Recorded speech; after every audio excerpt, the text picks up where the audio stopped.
And now we'll just wait for verification from the YouTubes, as is tradition. And we're live, I believe. Yeah, we are live. Hello, everybody, and welcome back to another edition of RSG Jedi Academy. Let me turn my light here a little bit. It's kind of in my face. I have kind of a new setup, so it's like, still messing around with the lighting and stuff. Do that a little bit that way. There we go. Little thingy there. I still have to mess with it. I'm still messing with it because it's like, I have fully adjustable lights. Look at it. I gotta go green. Look at that. Yeah, Look I at that. got. Look at that. Look at that. Look at that. How I smart's that? know That's it's one of those things where you're just like, okay, do it the best you can. But welcome everybody. Apologies to everyone. I put the event up, and for some reason it reset to 9 o'clock our old time instead of the new time. I don't know why I did that, but it's YouTube. So apologies to everybody that came here a little bit earlier thinking, oh my God, Jedi Academy starting early. It's so cool. I wish it was. I was literally getting coffee at the moment, and then I came back. I'm like, oh, well, that sucks. So apologies, everybody. Welcome to the Jedi Academy, where we sit for the next 2 hours and answer your questions about Star Wars Galaxy Heroes, the mobile game brought to you by Capital Games. I'm your host with the most, Ranger J 1999. And joining me right now, with hopefully more to come, we've got the biggest sandfly roundabout, the sandfly. good. I'm almost a co-host now. I mean, I've never thought of that, but I feel as though I could be in time. Maybe in like a couple of years' time, I could be elevated to co-host. Well, if you No. would stop traveling the world where you can't be on and hooking up Okay, with okay, hot fair Oriental enough. women, then maybe we could. Okay, I'll keep the hot Oriental woman. You can keep the okay, but Yeah, no, it's great to be here as always. Honestly, that's I what like I thought. That's what I thought. I love coming here, and it's yeah. I had a great moment this morning where I was just chatting about the community. Sorry to segue. Talking about how great the community is and just how wonderful it is to have spaces for people to chat about Star Wars with other people that care about Star Wars, Galaxy Heroes as well. Be excited about Ahsoka and all the new stuff. And it's just kind of nice. I don't know. It's just kind of nice to have these little spaces and these little kind of points in the week. And one of those is Jedi Academy. So yeah, welcome. Hi. Welcome, welcome, welcome. Still messing with my shit here. Light. Hang on. What about co-assistant to the host? No, No, well, assistant to the co-host. What about you'll who be is it? you'll be the coffee runner and you'll like it. You have to work your way up there, mail boy. All right. I could be assistant to the manager. So the way it works is we get people to come on here, content creators, yada yada yada, and we're here to answer your questions for the next 2 hours. It's a Q&A show. So sometimes we get a ton of content creators, sometimes we get a few. It doesn't matter. We're going to still answer every question that comes in. And the way that works, if you have a question that you want to pose to myself or anybody on the panel, put that in chat. Make sure you put the word question for your actual question, comment, and or statement, because that's how we scoop things up and helps me identify your questions easier. And then that's pretty much how it works. So, and also remember, we're on YouTube, not Twitch today. So please hit the thumbs up, subscribe, all that good stuff, because it does help with the algorithm of getting more people to watch our content and stuff. So that light is just not working for me. I'm going to lose my mind here. I really am. Come on. Is that better? You can see me a little bit better. I'm going to have to figure this out here. I got a new screen and some other things, so I've got to figure out where it's going to be the best lighting source, because I'm still got some shadows. It drives me nuts. It's probably not driving you guys nuts, but it's driving me nuts. Aldous knows what I'm talking about. Oh, who else joined us? Oh, Karth Harvey, the Welland Cannoneer himself. Carther Ginigus here. What's happening, fellas? Hey, what's going on, guy? Not much. What's new with you? Slowly working on my attempt to get Crumb some fun themed Star Wars Hawaiian shirts. That's right. We're going to get those over to Crumb. I have my. I actually know who makes them as well. Okay, wait there. I shall return. Carry on. Sorry. Carry on with the presentation. Okay, thanks. Yeah, if you don't mind, I'd like to do that. So let me say hi to everybody. We got DP Derek Painter says good morning. This is from earlier. Dark Side says hello there. Hello there. Nathaniel Morgan, the big O, is here. Buzzsaw from that TV land. The engineer, choo choo. Navju's here, so we got a lot of people here so far. So there you go. Jay's. So we got that.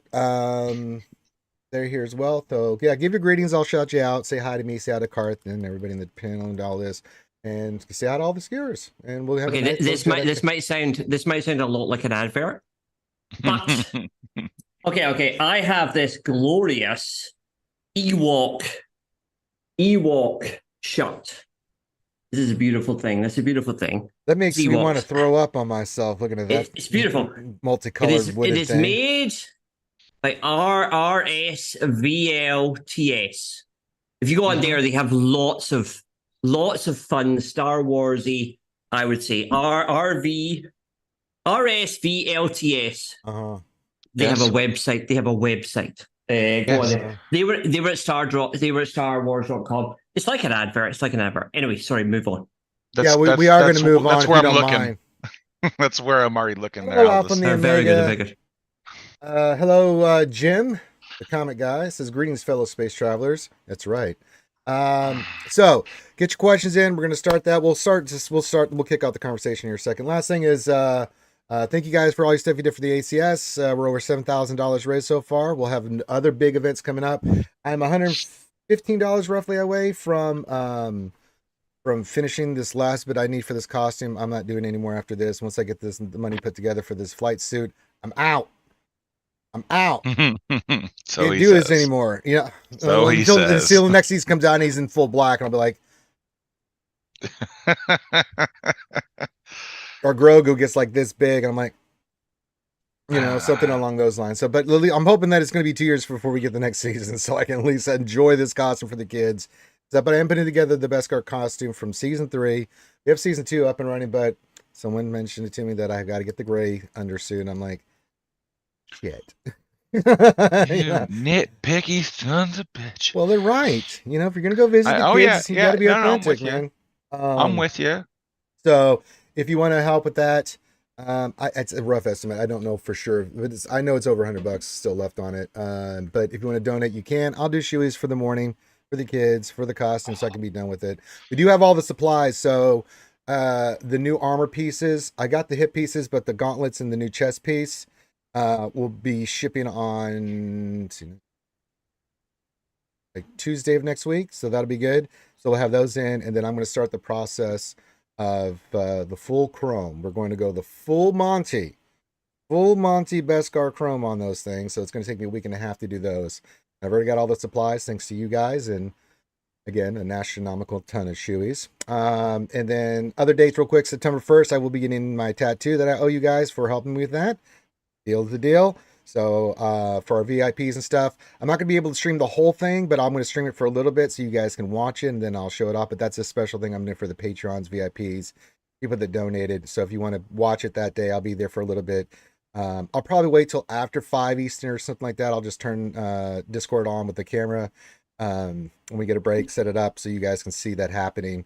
For once he gets the outline done and starts coloring in, I'll have it there for you guys. Yes, I saw Aldous. I have done this for 7 years, if you don't mind there, Mr. Man. I'm fanboying. This guy's a legend. That's not what you were doing. No, I'm excited. Can I finish my spiel? Thank you. Okay, sorry. Get back. So September 1st, we'll do that. And then we'll have some more ACS stuff coming up in the future. So we'll continue with that in the future once we get a date. And the next big ACS one, I will be doing the hot tub stream, because I owe you that too. So that'll be my turn to do the hot tub stream. And then February 1st to the 4th, we're going to have a skewer get-together down in Orlando near Finn. So if you want to come join us, get with Finn, and we will rock and roll. So there you go. Hello, Mr. Bone. He's rattling. Ray Rock says, happy up Ranger, all his Karth and skewers. That being said, we have another guest that just came on. Calvin. Awesome. Joining us. Hello, Calvin. Hello, guys. How you doing? Doing good. I was trying to get through all the programming news and notes, and Aldous is over here being the drunk producer. Won't let me. I'm not drunk. Okay, but I do need to wait half a minute before I hear Calvin do to ads. Oh, yeah. Very nice. It's actually only a minute and a half. Right, okay, I can hear you now, Calvin. Please speak. Hi, how are you? Good to see you. you. What do you mean? We're in Zoom. You shouldn't be getting any ads, you psychopath. I was watching Audible ads. Why? Why? It's a joke. Every time, anyway. I love I Calvin. can't adds tell some- because you do have brain damage there, Aldous. It's hard for me to I know didn't sometimes. I've just been You held in the head do. too many times. Yes, you have a touch. You have a case, a I little did touch. not. Yes, I did. Welcome to the most At least I'm man unhinged enough to version admit of- of my brain ever. damage, you know. So, oh, hello, Desi Snarf Snarf, Doodles Noodle Snarf Snarf's in the chat. She says, "Good morning, Skewers. Good morning, lovely Desi." All right. Well, guys, let's kick it off while we get some questions. Oh, we do have a question. Leads to the thing I want to talk about. The engineer says, "Question: Do you hoard or use refreshes for bonus Knies and Captain Rex drops?" I hoarded a little bit, and I'm going to be spending more energy to get Kinesa. Why wouldn't I? Now, let me just give from my perspective. Kinesa drops have been pretty solid so far on the dark side. If you need Rex, it's light side. If you need Kinesa, it's dark side. I'm doing the Chirotech nodes because I beat stupid not to. And so I'm averaging about 6.5 right now on those drops for every 20 pulls on that one. You guys may have differentiating numbers. Now, I did do some Cantina as well, just to see. The droid brain drops are poo-poo. They are poo-poo right now. I've gotten hardly any. Not that I need any, but anything extra. Because I'm gonna, it's like, Between my natural energy from when the event started last night, and I did 5 pulls of refreshes because I have to do 4 anyways because I'm hoarding regular energy for GL Leia. I've got 9 so far. First, that's I've got 4. 600 energy spent. Yeah, I've got 4 for that. Say we did the math last night for someone who did our stream, and they were getting like 4 times better than the shipment prices. And I mean, Yeah. good Could they send their shit to me? Because I ain't getting that right now. Well, I mean, it's 1 day of sample size for each of you, so give it a few more, I guess. Nah, I don't need droid brains. I mean, I'm focusing on my crystals and energy. I'm just going to hoard for double drops for signal data, which I need more. So I'll hoard that. But I just wanted to take a look at it. Oh, so. Sure. Yeah, but I mean, that's the thing too. Yeah, you need it. I get what you need. Yeah, Karth needs it. But we had somebody in the guild was like, oh, I spent 2,000 energy and I only got 60 shards of Rex, and I'm like, did you spend less than 5,000 crystals to get there? Because then you're ahead than shipment farming. Yeah. And I'm like, if you're spending 5,000 crystals energy refreshes, you've got other problems. But I'm like, it's free shards. Yeah. It's not the end of the world. It's not like a galactic chase leading into the Leviathan where it's like you gotta have it 7 stars by the end of 5 days. I mean, like, free shards are free shards. I'm not gonna fight it. I'm very happy with what they're doing here. It's awesome. If you assume a 3% drop rate per energy, the 50s and 100s are better than farming Rex on his normal node. Yep. So anyone who wanted him next year before he's accelerated, those are awesome deals. And even for people who wanted shipments, the 200s are better deals. Like, the only thing you really shouldn't be doing right now is the 400s. Yeah, for sure. Which is kind of insane to begin with. Yeah, and then with double drops coming up, that's going to be awesome too.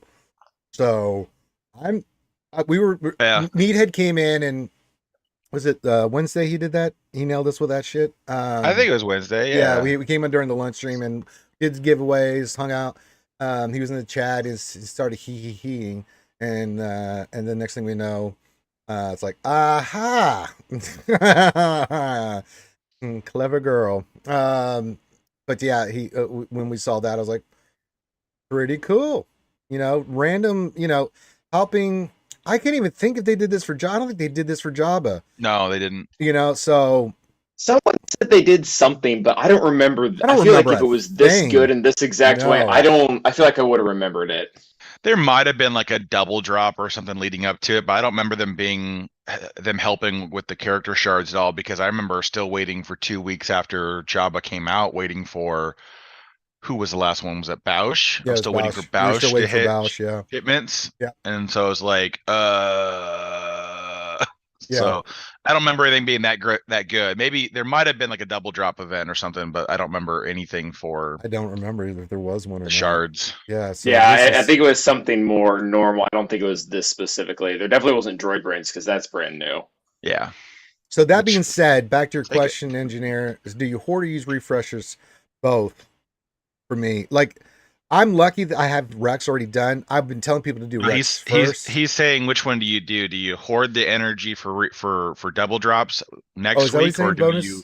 That's his, Yeah, oh, I or, thought he says bonus Kinesa yeah, no, attack or Rex his drops. his underneath. He clarified Oh, he underneath clarified it. Okay. Yeah, he's Oh, like, do sorry you about that, hoard engineer. for double drops, or do you use your energy on Kinesa and Captain Rex? I would The short say, answer is if you're not going for GL in the next like 6 weeks, double drops. yeah, I'm in a little bit of a different situation. So for me, I already have Captain Rex 7-starred. So for me, using energy right now for Kinesa, which is a no-brainer. However, I don't need droid brains, so for me, I'm going to be hoarding Cantina for the next couple days, getting ready for double drop. Because you can only max that out to like 1100, right? So after today and tomorrow, it'll be max energy. I'll just do the 3 Cantina requirements for my dailies, and that's it. But yeah, Kinesa, I'll have her 5-6 stars at this rate with the way this event's going. Because I still haven't done my other pulls for today, and I will do the 50s and the 100s after seeing the Yeah. drop rate. I just be a fool not to. So it depends on your situation, right? The good thing is, like, I think you can kind of do a little bit of both, because if you are going to go, or if you are working toward the GLs, if you are going to GL Leia, I think you don't hoard your normal energy. You go for the characters because it's a unique opportunity. And you can still do your refreshes when the double drops come around for your energy anyway.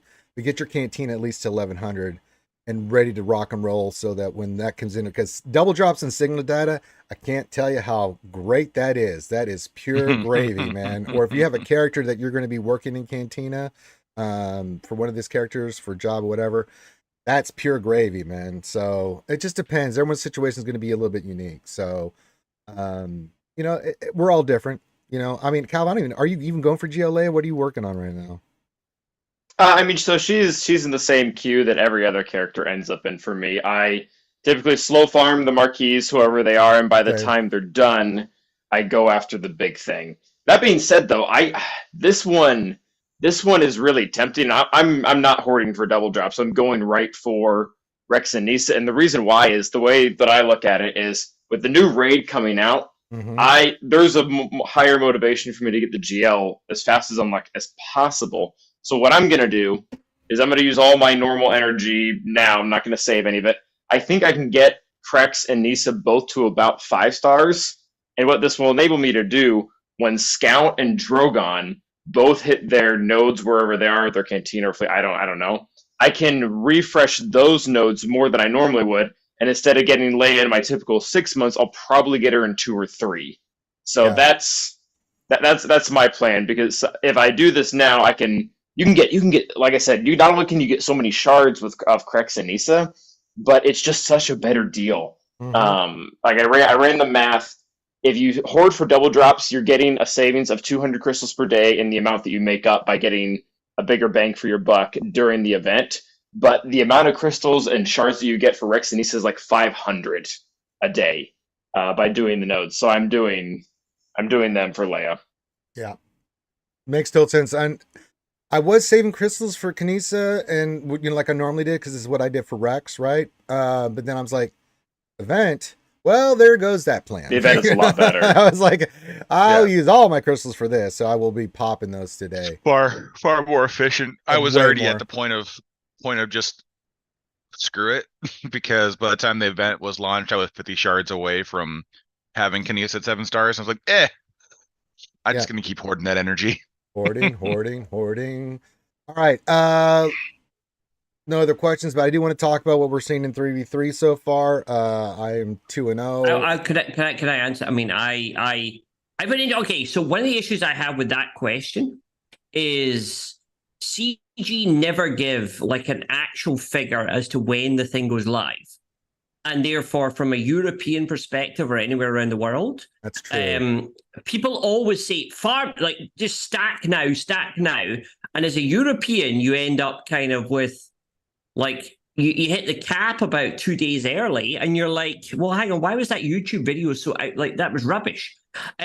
So I think we've all been a little bit burnt, and therefore I would encourage CG to give us a UTC time or an Eastern Coast time or whatever, the time it actually starts. Isn't Because- it game reset? Well, if that's it, then just put that in. Just say it starts That's at fair. that. Like honestly, tell us when it starts. Like the end I of think every that's single fair. message. Just give us. Is it game reset? Is it personal game reset? Is it your personal time? Is it that time? I think that would really help, because I think from a European point of view, I think we've all been burnt on watching videos that say just start doing it all now. And then you end up like you stack up all your energies, and then for 2 days you're maxed out, and you're like, well, why did the Arnold man tell me that? And it's just Because he's not European. Well, exactly. And therefore, I would encourage you Yeah. to put that on. I think for precision, it would help people. There's a lot of crystals, like Calvin talked very beautifully there about exactly how many crystals a day you get if you do this and that. But honestly, if you screw it up by 2 days because you happen to live in a different world, that's gone. then you're losing money, right? So I think that would be one thing I'd say to them. Like, honestly, give us an exact go date. Put it in the initial post. Don't be vague. Don't be weird. Just tell us. Okay, that's So the start. that's Don't always be the weird. hard. That's always the hard part, because like there's most in-game events like double drops and whatever else and like galactic chases, they start on game reset for whatever your account is. And then legendary events tend to be time gated within a 24-hour window based on their time zone. So like if you're West Coast, then it's fine. But if it's because you go at the same time they do. But like the Leviathan goes live at midnight, for me. So in 15 hours and 36 minutes it goes live. But this event for Kinesa and the Droid Brains went live right at my reset. So it's sometime, I'm with you though, Aldous. They don't make it crystal clear, but they kind of have a operating procedure with most events like double drops or chases. They start with your reset, and then events that are I agree. legendaries. I think most of us worked that out. Yeah, but we shouldn't have to work it out. I'm with you. And if all of a sudden it didn't follow that pattern, they'd go, well, oh my gosh, we just said it was the 18th, and you happen to lose 1,000 crystals because you happen to be doing one thing. I would say that's what happened with Leviathan this time around. Yep, not the exact same thing. We had the reset mid. Yeah, the double event didn't say it. We all assumed, and granted, they fixed it. So props to CG. They refunded every people who got screwed on it. But a lot of people were out 2,000 crystals for completely unnecessarily. Yeah. All right. Just my feed. Like, very often this game is European. It's very we don't care about American Europe. centric. Okay. Exactly. Well, they don't like they're very American centric. They should be America. True. America. I follow your. I agree with you saying, Aldous. Right, there should be some standard marker they put in each post where they're like, "Well, this is what this is," so people don't get SWGOH time. Even if everybody in the world had a SWGOH time, and you were SWGOH +2, and you were SWGOH +5, and I was SWGOH minus whatever, and then at least then we can kind of go, all right, I understand when things are dropping. Whereas at the moment, I still like so the question about do I hoard or do I do this? I hoard a little bit, but I always hedge back because I'm never 100% sure actually whether it's going live at 2 p.m. my time or 10 a.m. my time or maybe the day after or maybe it's always a bit confusing. Maybe it's Christmas. I don't know. That's always the one thing I think a lot of people complain about with CG, though, in a nutshell, is that they need to do a little bit more in-game to draw attention to either updates or events or stuff like that. They kind of sometimes they give you a blurb, but sometimes they don't. And so, I mean, I'm with you. Something in-game to help kind of set that up would be nice, but I don't know. Almost seems to be asking too much for how much we get out of that. But yeah. Well, speaking of things, Clink Clink goes buzzsaw, and I have to do shoeies, so I'm going to be doing shoeies right now. So before we get to our next topic, I'm going to do some shoeies. Coffee? Fosters. Beer. gross. Yeah, right. Yeah. For the kids. Listen, Calvin. Ranger, I'm just happy that you Oh, didn't go boy. live till 8 o'clock this morning for me. Yeah, 'Cause that that gave the me time to go YouTube. Yeah, get we my were talking about coffee. the YouTube thing, man. I was just like, what the hell? It did something weird where it did the old time. I'm like, really? It came back after I got my coffee. I was like, why is everybody in chat? What the fuck? Oh my Yeah, god. because it launched at 7 a.m. No, I'm sorry about that. All right, here we go. First shoey of 3 that Buzzsaw just got me. Clink, clink. Here we go. First we have 3. Yeah, he get 3 shoeys. Oh, lucky you. You get Calvin, we need to get Ranger a bigger shoe. Why? It's a Yeah. lovely shoe from Well, I Dozen. mean, It's if he's still gonna do 3, Foster's, that's man. like one normal shoe. I mean, but I feel like he's not drinking enough Fosters in that shoe. Oh, suck a nut. You drink this poison. I mean, I have to open a new can. Oh, look at all that foam. That's when the first one from the Foster's is really bad because it's just nice and foamy. that sounds delicious, by the way. It is full of vitamins and minerals. Yeah, it's very good. It's very healthy. Yeah. Yeah. All right. Oh. All right, number 2. You start lacing your Fosters with like vitamin supplements. Oh God. Oh, just tons of gas through the nostrils. So bad. Oh fuck. All right, Just Buzzsaw like number 3. living in paradise. I understand that Calvin's Guild did the Hoth TB. Did you enjoy that experience? Was it fun? I enjoyed. Did you enjoy? I was going to say, I was like, why are you saying my guilds? That's the wrong pronoun right now. I don't know if I would say I enjoyed it because right now I'm feeling the burden on my micro attenuators because the beauty of doing rote TB, one of the beauties, is that you get enough get 3 material that you can just get micro attenuators every single time it's in the shop, and now I'm not getting any, so that kind of sucks. But I mean, there was something a little bit nostalgic because I haven't done light side Hoth TB since we got Geo. Like it's been years and years and years. So it was really fun to go in with all my squads, and like my favorite one to use was Rolo lead with CLS, Nubaka, R2, and Captain Han. So you had like the 6 iconic original trilogy characters all in the field fighting Vader, the ATST. So that's great. From a certain point of view, I enjoyed it, but I would be very mad if we did it again. I learned the good bits and the bad bits. Like I learned, honestly, having that week off effectively because Conquest was started was so luxurious because you just didn't have TV to do, which was lovely as well to have that, which is kind of cool. But obviously you missed rewards, but it was super fun, and it was cool. Cool. I don't know about you all this, but I didn't have the light side Hoth achievement yet. So I got that stupid thing out of my achievement box. It's been there for years and years and years. And now I'm down to like 4 or something. I did have the light side. It's the dark side Hoth I need. So I'm asking the guild now. Is there any way we can do dark side? Okay, we need to do dark side Hoth. As a non-officer, I'm telling you no. Okay, but it's the dark side Hoth I need. That's the one I need. If we could just focus now on that.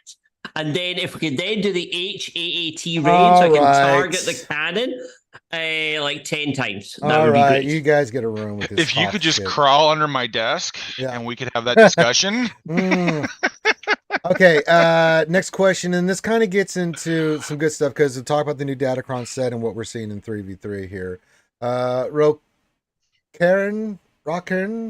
I can't even Rockern, right. Mazel. How do we feel about new Datacron economy with store and dismantle chart changes? I'm actually very happy with it. Freaking awesome. I still hate Datacrons, but they're just a part of, this is what it is. So I just deal with them. I do like the changes in the store. I do like everything that they've done. I do like the changing from 135 from 357. Does give more players more opportunity with lower relics to actually do more with Datacrons. Now this set specifically, generally, bleh. However, specifically, some of these Datacrons are ridiculous. Jedi Cal, stupid. Tarful, stupid good. Qui-Gon, really, really, really grossy. The stuff for the clone troopers is actually really nice. Omegas, I won't really get a chance to test hers until 5s, but having those for your clone troopers makes a big difference because you can do some really amazing shit with gas and the Bad Batch, and then Grit for not only Grid the for Wookiees is pretty sweet. Wookiees, but also for CLS. Yeah, Because yeah, of Being Chupio. Jabba. Yeah, it's just unbelievable. So what I've noticed in 3v3 CLS, CLS Chupio is a little bit more difficult to take down. Gidmay is not necessarily a team you want to use per se. Nope. JTR can handle it, but it's a slow burn that you have to do with that. The Qui-Gon team, I'm not even messing with it. I'm like, GL, get in there and take that out. I've seen the horror stories already with that Datacron. Tarful for me on defense is getting me tons of holes already. Back-to-back GACs have had holes because if it doesn't, even if you beat it, it's still going to take manners because of the reflective ability and stuff on that.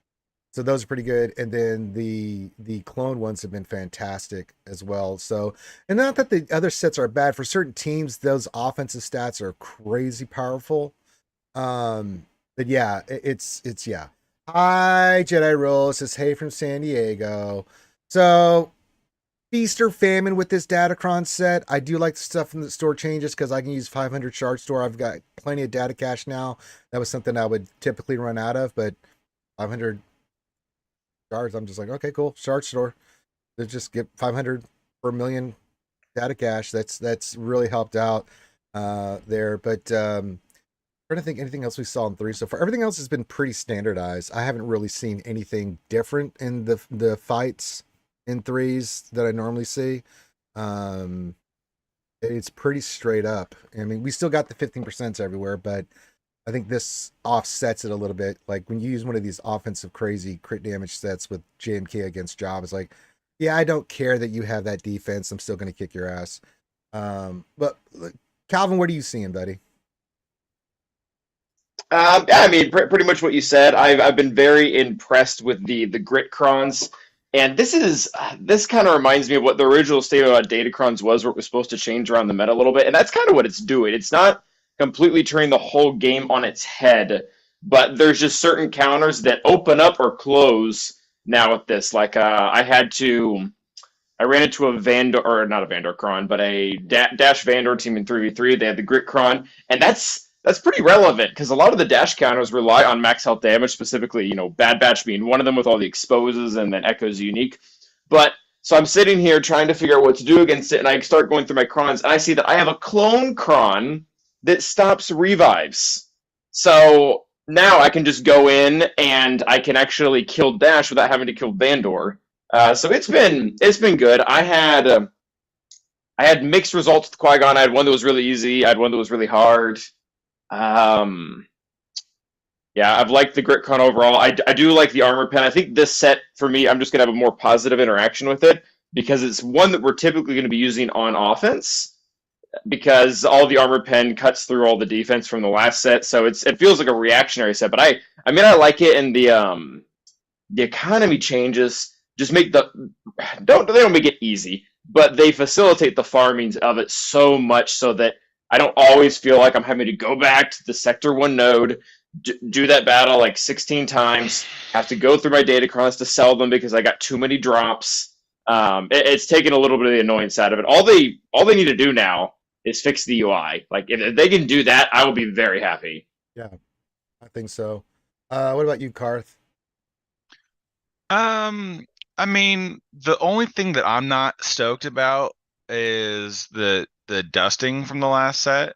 Mhm. They massively cut out data cache out of the dusting. Mm. You were used to get 4 million per level 9 dusted, and they cut it down to 2.5. So you lost 1.5 million out of that. So that was a little frustrating. They really upped the number of level 3 or the Mark 1 upgrade materials. Yes. They massively put that out, which kind of sucks because I have 7,000 of them. I have no idea what I'm gonna do with them besides just keep churning level 3s and throwing them away. Because you only need 100 to go to level 3, and then you don't use it anymore. So it's kind of unfortunate for Don't those that. turn into cash in the next one though, right? On the next set, Or yeah, is they that do turn just it. the rerolls? No, they turn it to cash. They all turn The to Mark cash. one, yeah, Okay. Mark 2 go to Mark 1 rerolls, Mark 3 go to Mark 2 rerolls, Mark 1s, and then any leftover rerolls all go to data cache. And then in varying degrees of conversion. Yes. But outside of that, I mean, I'm happy that we actually have a consistent source for people to get data cache with the store refreshing every 6 hours. You're actually able to kind of get in and keep working on them. So I think there's a bit more of a constant pressure to actually be engaged with them. The characters and stats on these ones are going to be interesting the longer we have more time to kind of experience things, because you actually get an opportunity to use them on more teams with the relic levels being reduced, and the stats are kind of not really the stats, it's the factions. The factions are surprisingly like flexible because you have a lot of options to where to put them, that people probably didn't assume. Like there's some fun ones that I'm doing right now with the Wookiees and mixing up the teams that are there, and then any team that has a Wookiee on it, it's like, oh well, this Kron's going to work out well for you. And it's like the Vandor, like a Dash Vandor team with the level 6 for the foresight into stacking defense. Like, depending on what you get with him, that can be really obnoxious, because someone who tries to blow out Vandor out the rip, if they don't have like a new dot revive Kron, because he's going to evade every other attack and then stack to 200% defense. So he's gonna sit there and laugh at you maniacally while you could get in there. But you just put an ass in with like BAM or something, and then he's gonna DI, and then you're gonna sit there and stare at the wall. So there's a lot of mechanics that we can play with in this one that's kind of a little bit more interesting. And that's why I'm a little happier they went wider with the factions on this one. There are more options to play with. The only thing with this Datacron set that I do not like is the ability to cross faction reroll. That is getting a little infuriating, that I am like, oh, I rolled Jedi and I got Ezra level 9, and I'm like, all right, well, I'd like to get I'm not going to use Ezra, but I'd like to use with like my JMK team, so I'm going to re-roll this level 6 to go to like the foresight level thing, right? Whenever I get foresight, I get stacking damage, and I rolled Phoenix. Son of a like. That's getting a little frustrating for me, because like for me, I started this set after the dusting with like 2,000 Mark II rerolls, but not everyone's going to go through and farm up thousands and thousands of Mark III upgrade materials to get that. And so it's like I can work around it, but not everybody can, and that's really frustrating to be like, oh well, I really want this Jedi Kron, and it's Phoenix.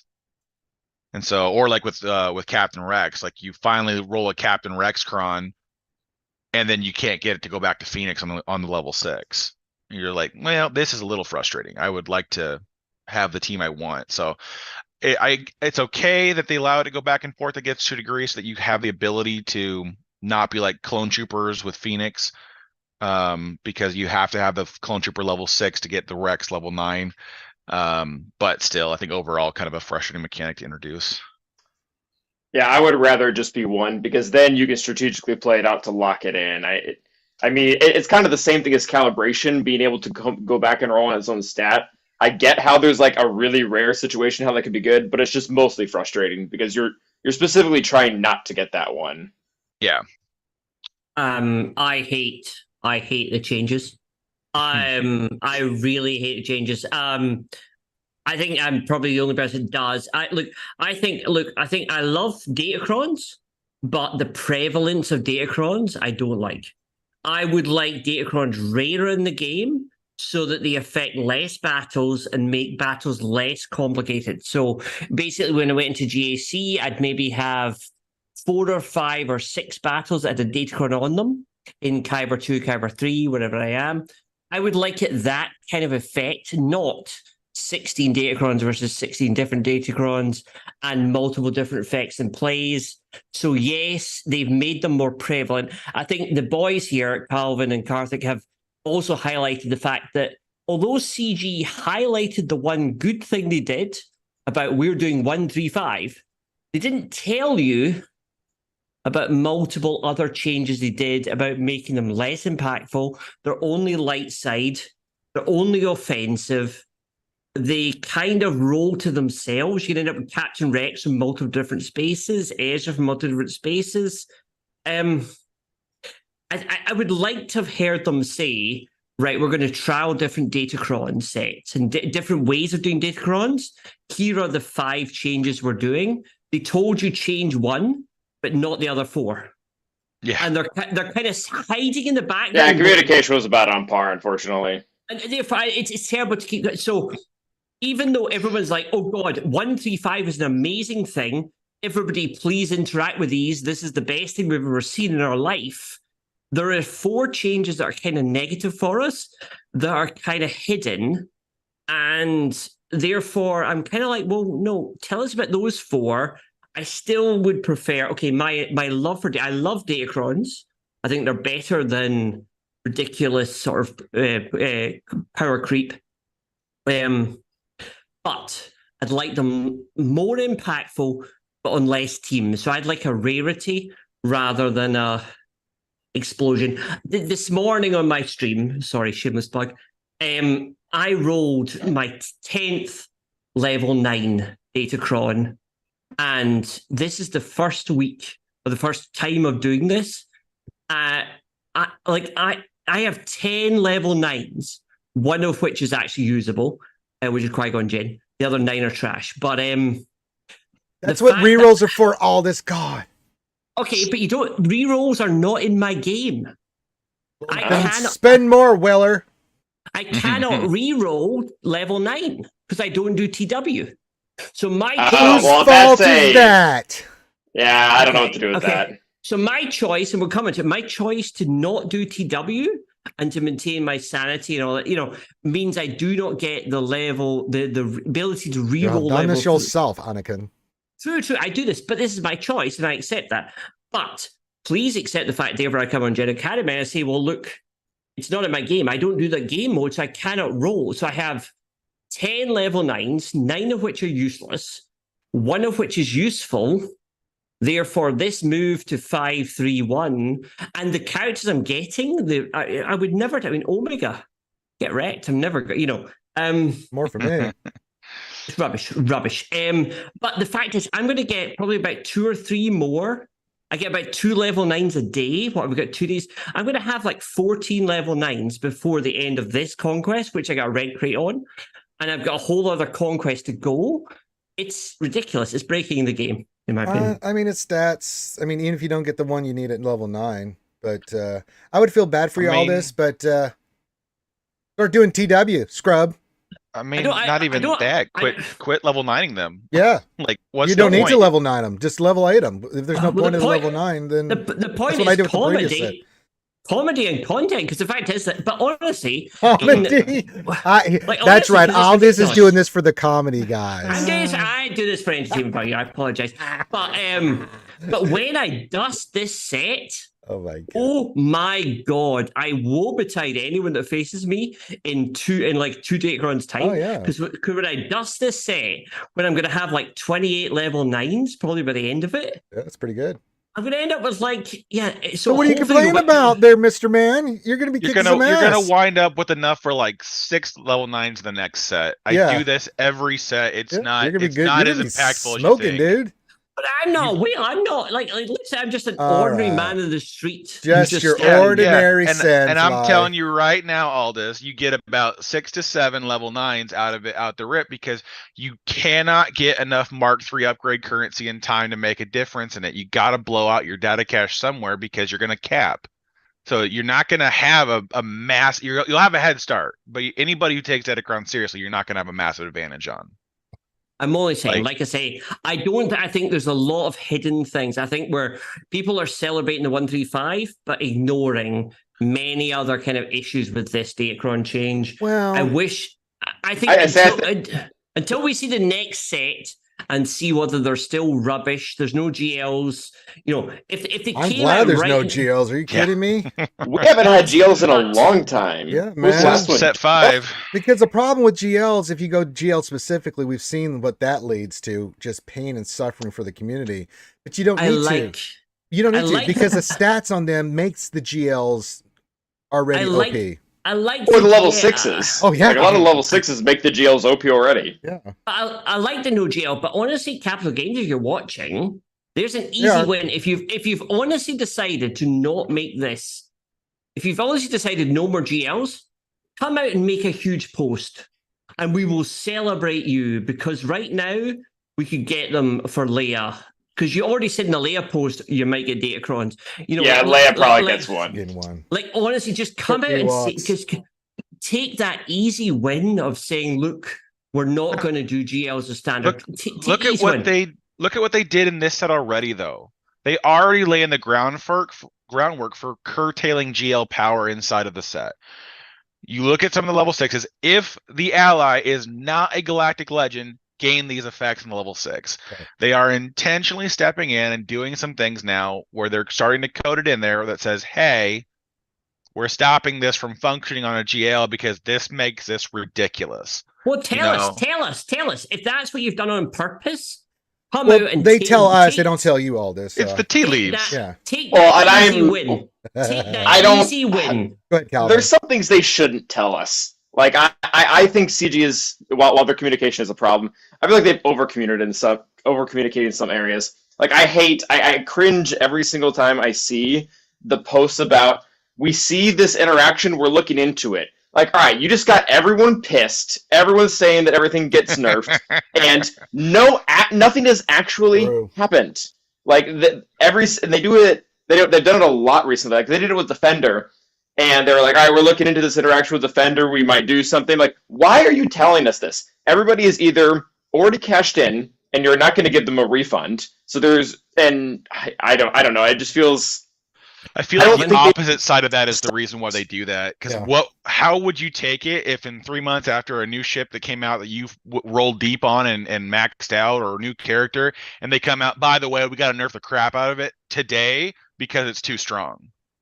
Like, I think they're going to do that anyways, though. Like, and then the community gets pissed twice because they have this special announcement. They look into it, and then relive the whole thing again in a month. Like, well, sure, I'm with you. I think at a certain junction, if you start the preface with it's a possibility, then people who invest after that fact know that going into it, versus people who are like, oh, I didn't know, we thought it was gonna be fine, and then it gets nerfed into the floor. Right. But anyways, all that to say, we're talking over each other. Calvin, go ahead. I don't want CG to put themselves in a box, like, because every single time they do, we hold them accountable, and then they have to deal with that whole thing. So I don't think they should come out and say they're not doing Galactic Legends ever again, because what if next season they're like, all right, we're doing Leia this time? Yeah. And then they have to deal with the fact that we all throw it in their face that they're a bunch of liars because they said something years ago or something. We do beat them over the head, and justifiably so. You know, because sometimes they say some stupid shit. You know, so it's like, you know, I just have to say Leviathan. People are like, no, dumb, very dumb. You know, it's like, you know, sometimes we beat them over the head, and we're a little too hard on them. You know, and sometimes we should just keep our mouth shut. You know, just, you know. Well, and we remember what they say, and that's kind of the. Anyways, you know, it is what it is. All right, there's a lot more questions I want to get into here. Nathaniel Morgan, real quick, this will be an easy one. Did they change the GI event from 5 Inquisitors, specifically the OG 5? In other words, preventing you from using Third Sister to unlock GI. I was not aware of this, but it wouldn't shock me because fair is fair. I had to unlock it with 5 OGs, you know, so you can use Third Sister. It's unless they changed that like okay, recently. Yeah. So there you go. Unless something changed recently, I'm not aware of it. They didn't say anything. So it's kind of like the Ray event where you have to have the OG 5 at R5, but when you actually go in to do the battle, you just have to have Inquisitors. So like all of us have gone back and 3-starred using GI, right? Like it's kind of the same concept. Yeah. Okay. Jedi Rolls got Captain Rex 6 stars, very nice. And then there's Helly. Hello, Helly. Let's see. Here they come. All right, let's start it off. Let's just get these out of the way, gentlemen. and then we can go along our peaceful SWGOH day. Helly starts an actual serious question for the panel. Really?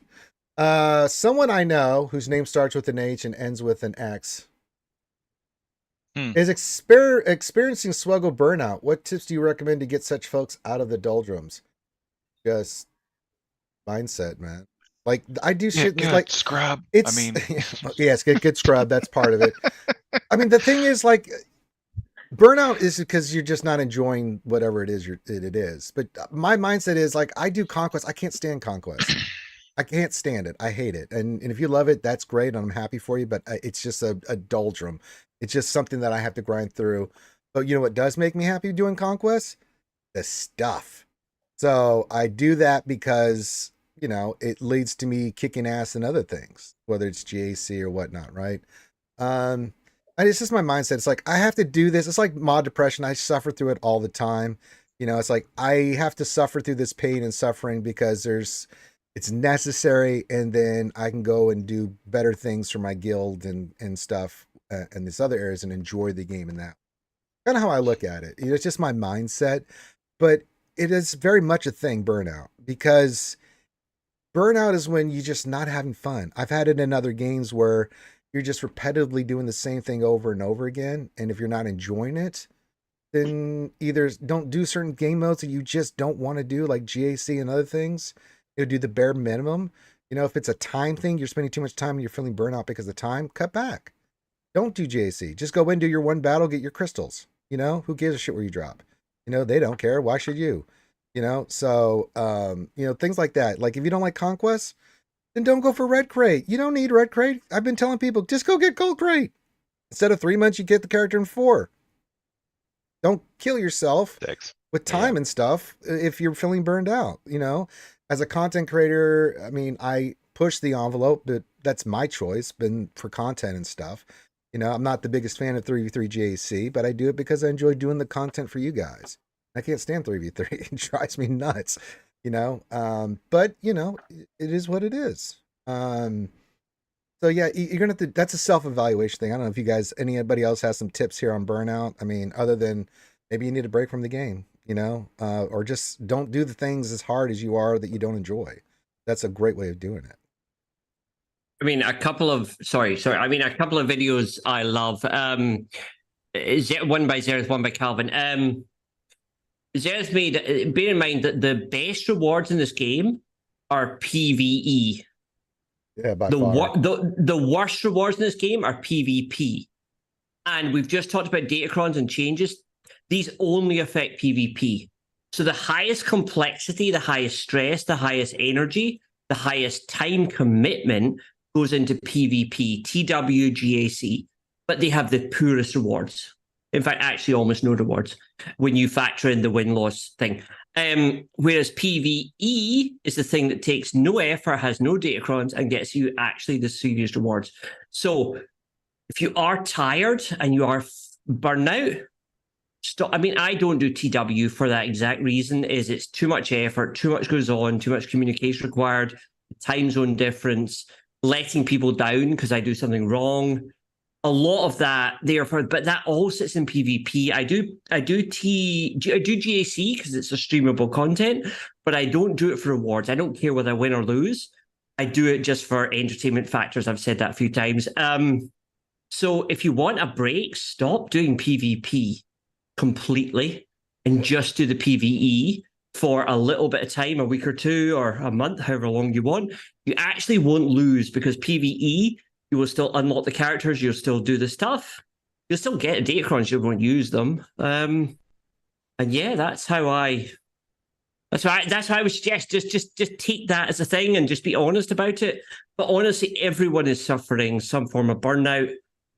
Play the bits you enjoy, and bear in mind that this is a game. Yeah, and if you don't enjoy it, then don't play it. Play the bits you enjoy and enjoy the bits you play. We brought this to Chrome. I specifically brought this thing on like, you know, Mondays, that last day of GAC where it's the end of GAC. You got to do your GAC if you're taking it serious, somewhat serious. You've got the launch of the new TB. You're right in the thick of that shit. You got the raid going on. You got, you know, conquest kicking off. You got the events of the day going on. Mondays those Mondays are ridiculous for the amount of time you have to spend in the game. I'm like, it is killing us.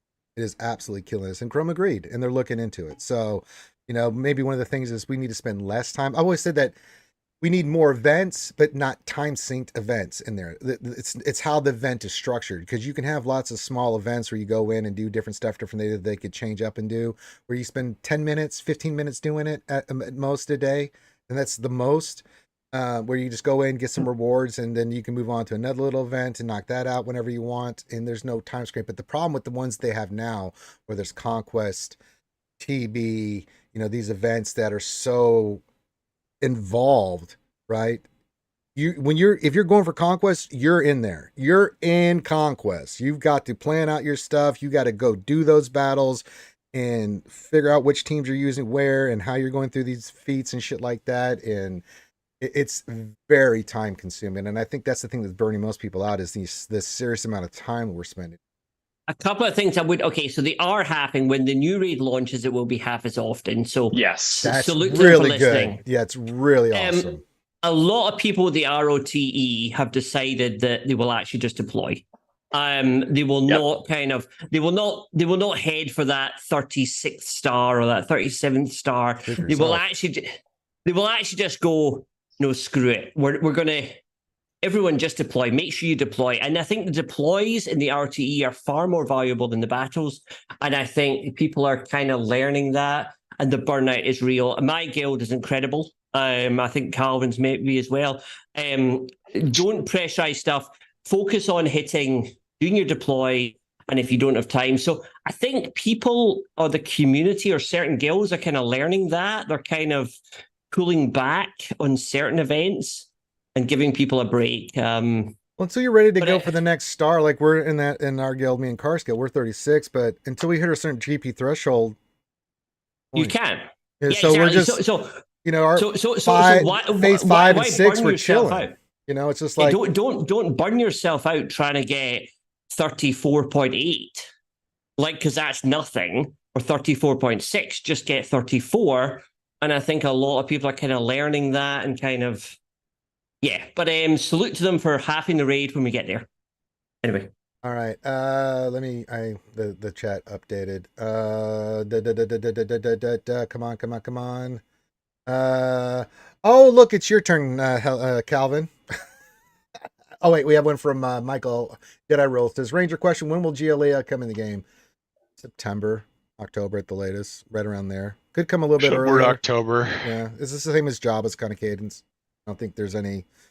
It could come earlier, but you never know. We got one more marquee, which should launch next week, and then a couple weeks after that, usually. So my guess at this junction, with Drogon being the end of August, they'll probably put 2 to 3 weeks between that and GLA.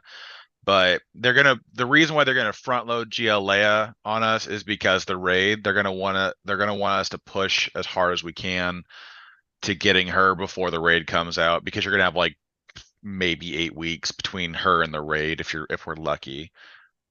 That's true. They might even launch the raid sooner just to get you guys to invest into it. Well, I'm already committed, so yeah. Ellie, for Calvin, your turn, Calvin. Sweet. You've previously brilliantly explained this best places to farm Kairos, but I'm me, so I've forgotten. If one needs Kairos, what's best to farm them? It's called spending money.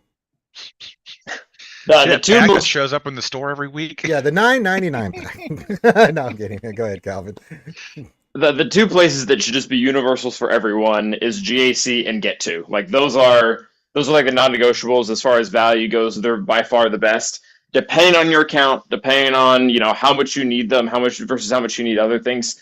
The other two places that you can dip into is just normal energy farming or Get 3. Like I don't do Get 3 because I do micro attenuators. My Cairo holdback isn't that bad, but a lot of people it's a lot worse. So Get 3 is pretty good value. And then you just have to see what you're doing with your energy. Are you doing character shards because it's the only place you can farm them? Or if you're doing relic materials because you need them, it just kind of varies. But GAC and Get 2 should just be permanently Cairo for 99% of the player base. Yeah, I agree. I basically for my Get been using Kartix because with where we're at in the raid, I'm getting my 8s and other gear from the raid. So it's like Get has become my Cairo farm because the energy nodes, oh god. So bad. You know what's worse is when you get 1 on a 20 pool and you're just sitting there going, The only nice thing about the node is specifically, I think it's the light side one with the prod. Yeah. There is a really valuable bronzium piece yes. on that as well. There's It's like some an of that. MK5 data pad. So Yeah. you get a little bit out of that. I think there might even be like a carb thing in there, but that's not very good value. No. But yeah, overall, it's I wouldn't place the energy as the best place to get Cairo. No. At best, it's third.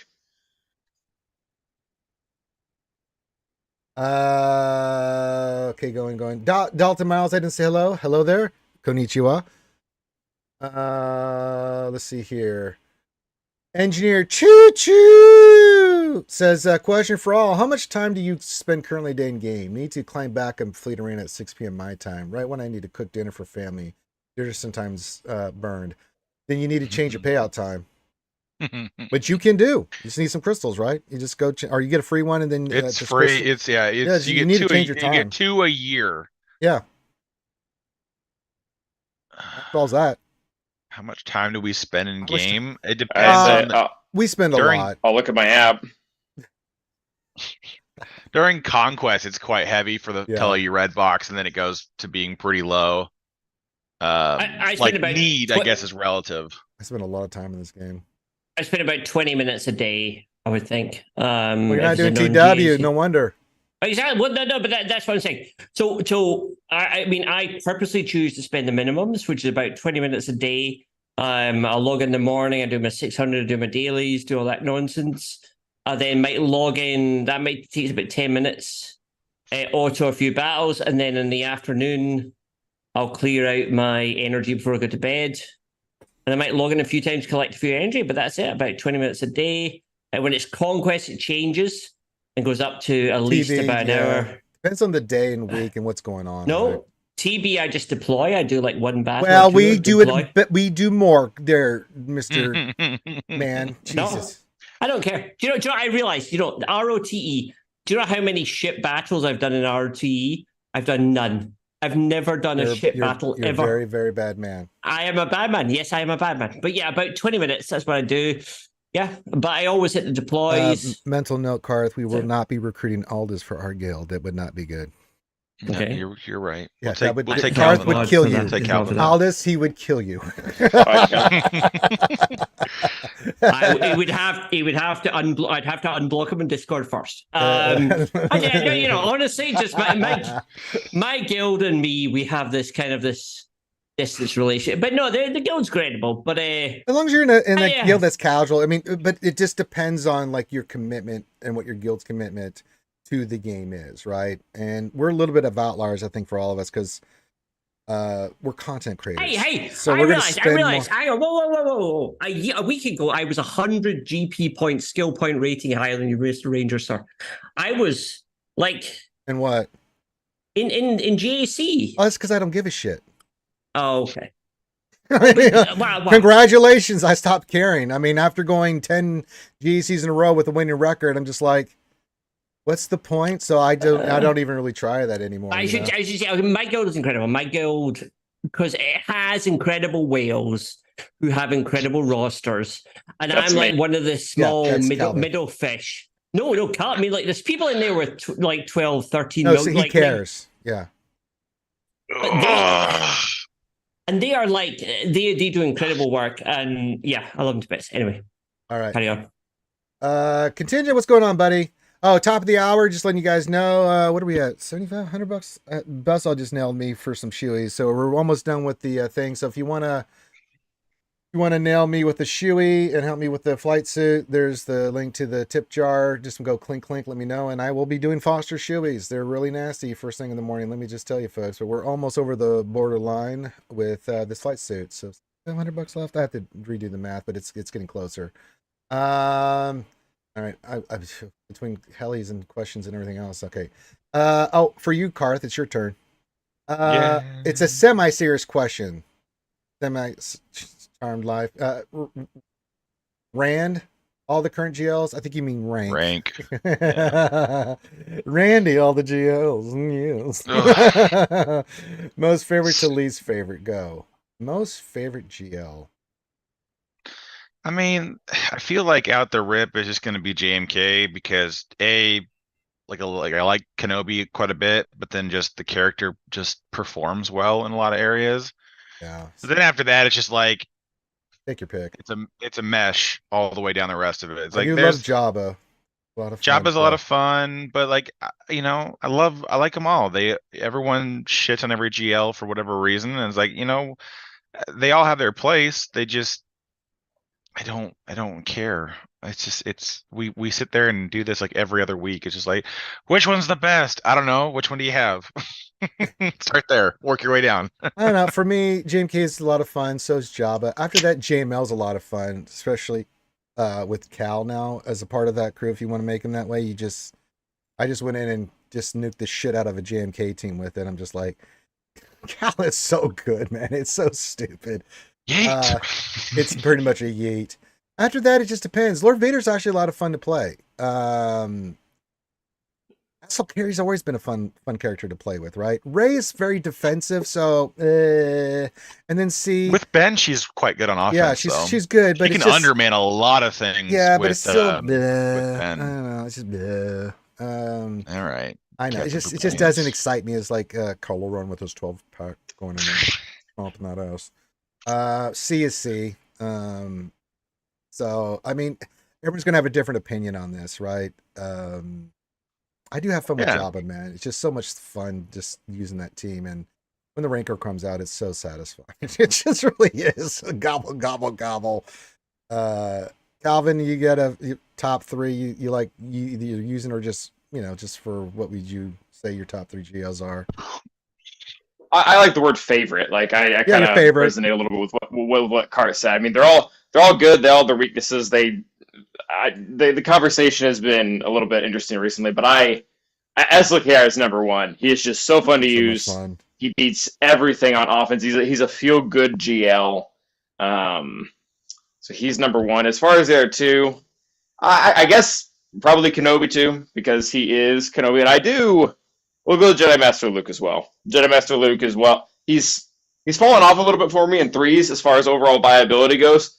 But I like the flexibility that the Jedi have in general, where you get to mix and match between. Sure, you have the Galactic Legend, but you also have like several other really powerful units within the Jedi that you can use with them and get a good value. You can use without them and get good value. So I guess those are my three favorites. Like it. I like it a lot. All this. Probably GML number one because the ability to achieve conquest makes life a lot easier. It's nice. Rey number two because I just love her, and probably SLKR for the same reasons. He's just always relevant, always has a place. Yeah, probably that be a murder. But GML, I mean, I think the conquest viability of GML and the number of banners you can get with GML always underestimated. It's not all about PvP. PvE is valuable, more valuable, and he has a huge. I think people should look at that ranking. All right. Next question. This is a pretty straightforward one. Alpha and the Omega, glad to have you here. This question: what's the Imperial Trooper cheese to get the 50 kills in Sector 4 of the Conquest? I just did it. So you're going to go in there with Veer's Lead, Piet, Dark Trooper, and Gideon. And your fifth's not going to be an Imperial Trooper. It's going to be Watt. And you also need 2 key. You got to get it. You got to get Frenzy on there. And if you can get a speed up one, that helps too. And what you do is you go in and you do not want Amplified Agonies, any of that stuff. Ability Block is good. Voluntary Vanguard is pretty solid. But you want the offensive ones. You got to switch because the thermals and stuff will kill the team. You won't get as many kills. So you go in there with your other set of your data disk. You kill everything but one, right? You're going to get Short Trooper in there. You put the tech on. You go first. Kill Short Trooper, then go kill the shit out of Dark Trooper, and then kill the rest of the team. By then you'll stack up and let it time out. And you'll average between 9 and 11 kills each turn. It'll take you about 5 turns, depending. You might get some more kills, but it just depends, right? But that's how you want to do it. And you got to let it time out, because unless you're going to spend to go get more of the Frenzy and other disc, or the consumables, that's the way to do it. And it's a 10-minute fight each time, so you're going to spend about an hour. If you do 5 fights, you should have it knocked out. Maybe a little bit more, maybe a little bit less, depending on how many kills you're able to get. It is RNG dependent, but yeah, that's what you have to do. That's the only way to do it. Does anybody have another route? That's the one I've been doing and was shown, and it works pretty well. It's the only effective way of doing it. In Sector 4, they're so overclocked, it's almost impossible with troopers. I did the same. I did the Tria cheese, which is my favorite. So get the voluntary Vanguard disc on there and run Tria, IG-11, BAM, Watt, and Piet. And then what will happen is the very start, you put the voluntary Vanguard. If your modding's normal, your voluntary Vanguard should target the IG-11. Put the tank tech on IG-11. They'll therefore have to hit IG-11, so they just hit IG-11, and that'll put them underneath the 80% health. So BAM puts the damage immunity onto IG-11. They will whack 11. Oh, see, this only works against bugs. I should have said that. That was the important bit at the start. I missed it. Might need to say that. Therefore, they will kill themselves down to 0, and then Piet will eventually get a turn, just do 1 AoE, and he'll get 6 kills. I do the same cheese for Piet for the Industrial Imperial Troopers. The same I did in Sector 5 for Sabine, with my G12, G11 Sabine for every single one of the Phoenix kills. I did it with GBA for the Genosian kills. It's my favorite cheese ever. Learn it, work it. It's the best way around. Work it better, faster, harder. You get 6 kills. You can run it down to 0%, basically on Tria, so you can do it 10 times a day. Yeah. Okay. It goes wrong. Yeah. So that's my run. So Tria lead, IG-11, BAM, Watt, and then a 5th with an AoE for whatever you want to do. For Imperial Troopers, it is Piet, Sabine, GBA, or I forget the Rebel Fighter one. All right. What else? 73. With these new speed up tactics of capital games, how quickly do you think we'll see a GLA in the game? Could be sooner than we're still saying it's end of September to October. It could be sooner, but the thing is, once she's in permanently. It's not like Grand Inquisitor or some of these legendary stuff where you have to wait every 3 months. Once she's in, she's in. It's not going to change your current trajectory of how fast you're going to get the characters that you're going to go anyway. So I don't really think it matters because her raid's not coming out till December. There might be an event that comes out with which you'll need her. It's not going to affect Conquest for the next round either. You might need her for the next Conquest because they do stuff like that with the characters and things, but I don't think it really matters. With Job and Lay, it's like as soon as it comes into the game, like, okay, didn't affect my plan. I'm still sticking with the same plan. The only thing last time, like, Karth, we had to go wait for Leia, but that was it. Even if we have to wait for Drogon, I'll be like, okay, let's wait for Drogon. There's no big rush. There's no hair off my ass. No, they've really kind of trivialized the GL kind of like panic a little bit with having everything come out ahead of time, because it's like basically with how everything's been launching as of late, it doesn't really move the needle because it's like, oh, this character launches the last week of a GAC, and then we've got an off week, and then the beginning of this or that. It's like, are you gonna be that hurt? Like if Leia comes out during a 3v3 season, which will likely be the case, she'll probably come out during the next season of 3v3. What are you gonna do with her? Nothing. You're gonna sit there and wait. So you might as well wait to shipment farmer or just shipment farmer Drogon or to wait till everything goes farmable and then hit it from there, because it's not gonna change anything. You're only gonna have a handful of players that are gonna unlock her right away. So the odds that you're running into are pretty low, and they've already said it outright. She is gonna be trash-tastic on defense. So if you have all the GLs, you're going to have something that's going to beat her. So she's going to be on offense, so you're never really going to see her.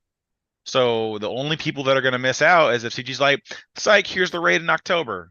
Like, that's the only way this hurts anybody, is with Leia coming out. She could come out tomorrow for all I care. Yeah, it's not going to change that we can't do anything with it. Yeah. So I'm really impartial, I guess, is the best way of phrasing it.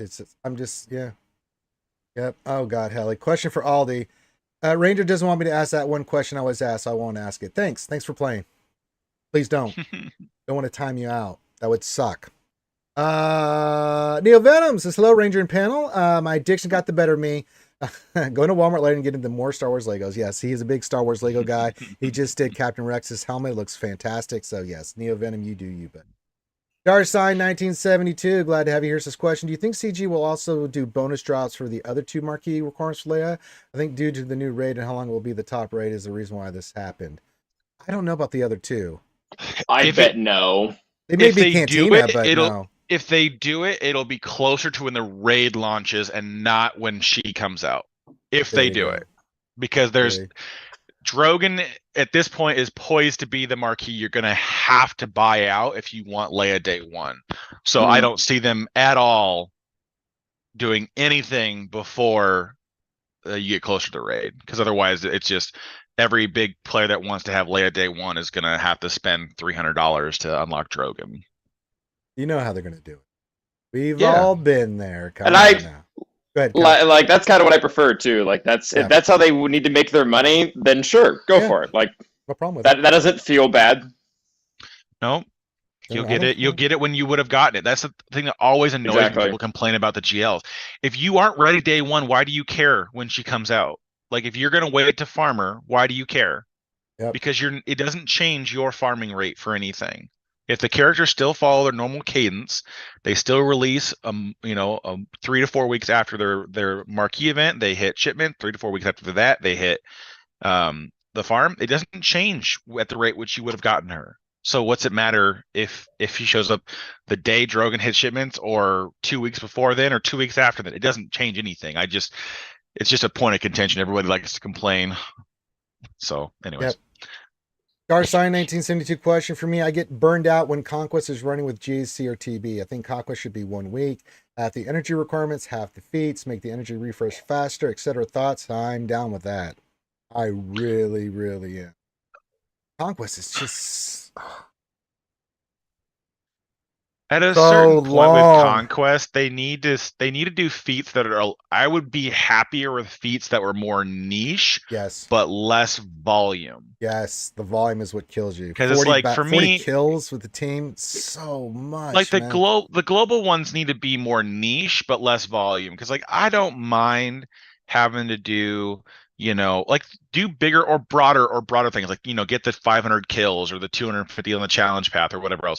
But 40 battles of Malgus is a bit of much. That's a lot. It's diarrhea because it's such a That's- slow fight with that team. Yeah, It's that's very winnable, but it's just like Yeah, it's a 8 slow days fight, of 5 yeah. battles a day using Malgus. It has very little crossover except for with one sector feat. we have return feed in sector 4 And so it's just like or 3. I like to use it for the stagger feat too, because Basil You has can do that stagger. too. yeah. That's the same sector. So Yeah, so you can knock that out too. So I think they're yeah. different. I think it's like, or they might not be. I No, they're thought they same. were both They're the the same. same. Yeah. so there is some crossover. I'll give you that, but it's just like It's so painful. it's just the mass amount of having to reuse. I feel like the global feat should be something that you should be able to hit with multiple teams so that you can do it more as you progress versus being stuck to I have to use this one team for basically 40 battles, and that means I have to play Conquest for 8 days with this one team. I can't progress, I can't farm, I can't do anything else because I have to do this one thing. So I think if it was a little bit more like just get kills with a faction, it's like get GR kills. I'm like, at least you can put 4 teams to that and have it done in a few days. Yeah, you can knock it out in 1 day almost. Hello to Jesus. So Salutations. I was going to say I agree with Carl. I mean, like I should not be able to get Malgus day 1.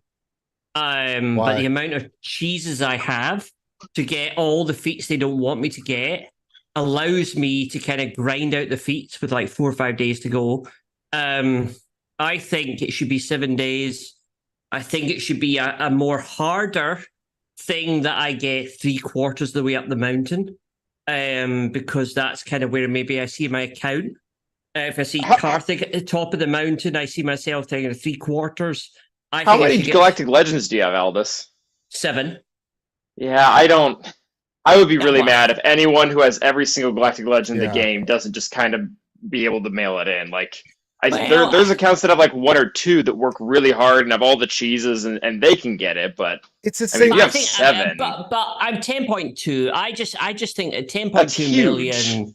I think at 10.2, where they're kind of pitching these new characters, I'd be happy to be on that boundary between getting them after 3 or 4, not necessarily always after first one.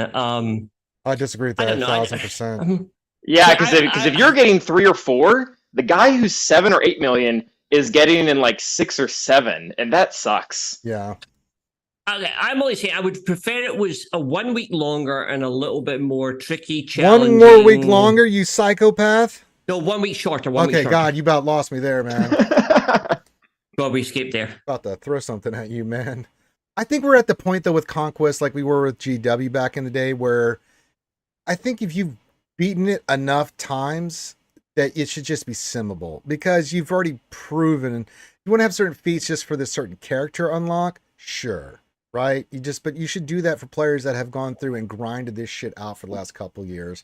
They did that with GW. I'm hoping that we reach that one day, but less time in Conquest is I'm more than happy for it. You know, I mean, because we've all been there. When GW back in the day, man, it was ridiculous. You had to go in and you can only use one team at a time, and you had to figure out your path, and it was exceptionally hard. I didn't enjoy that either, because that was really nasty.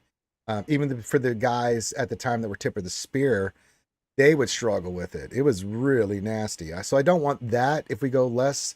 But you got to think, you know, the problem I have too with Conquest, it's got to be shorter and it's got to be easier, I think, because Proving Grounds it's just trash. You know, these catch-up mechanics for these Conquest characters, some you don't really give a shit about Scion and stuff like that, but it's like some of that stuff is really important. These new players that are coming up, they're getting JMK, which they want to get early, and I think they should. They're just sitting there looking at Cat going, I got to wait 17 months, even if I use crystals to get this character. I mean, that's really deflating, you know, for these guys on who they go for and stuff.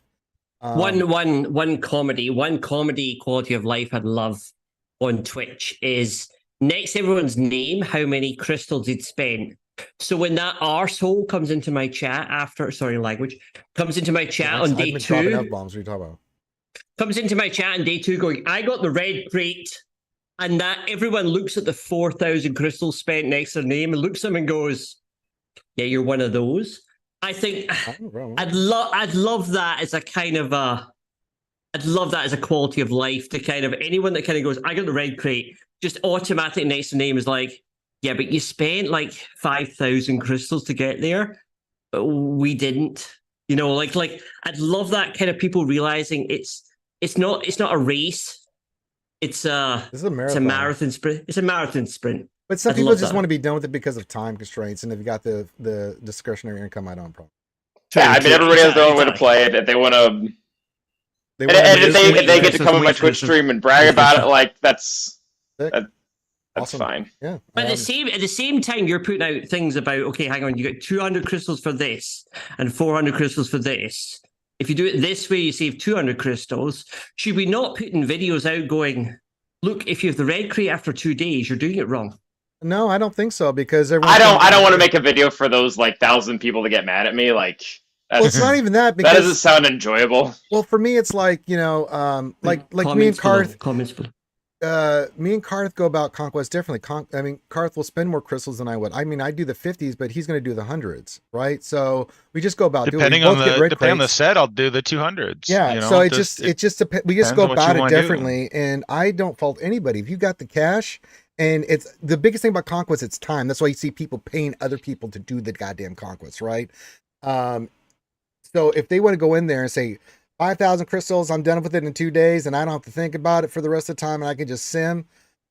By golly, I wish I could. Or not even sim, just ignore it. Yeah, just ignore it, because you've probably picked up so much shit. I mean, I'm okay with that. I have no problems with that whatsoever. Again, hey Sue, salutations, glad to have you here. Michael W. Huntington III of His Majesty's Secret Gaming Service has got his grandson overnight. Very nice. Was that delivered by a stork or what?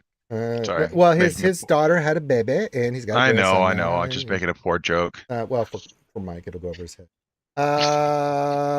No, it just when it comes to Conquest, the short answer is that, the players are just going to do whatever they want. I mean, you can make Conquest take 7 days and think about it way less, but you have to plan way more, right? Like that's the thing. Is if you're going to do Conquest over the full 2 weeks and put in like 1 or 2 refreshes a day, you can get it done, but you better make sure you are planning that sucker out proper.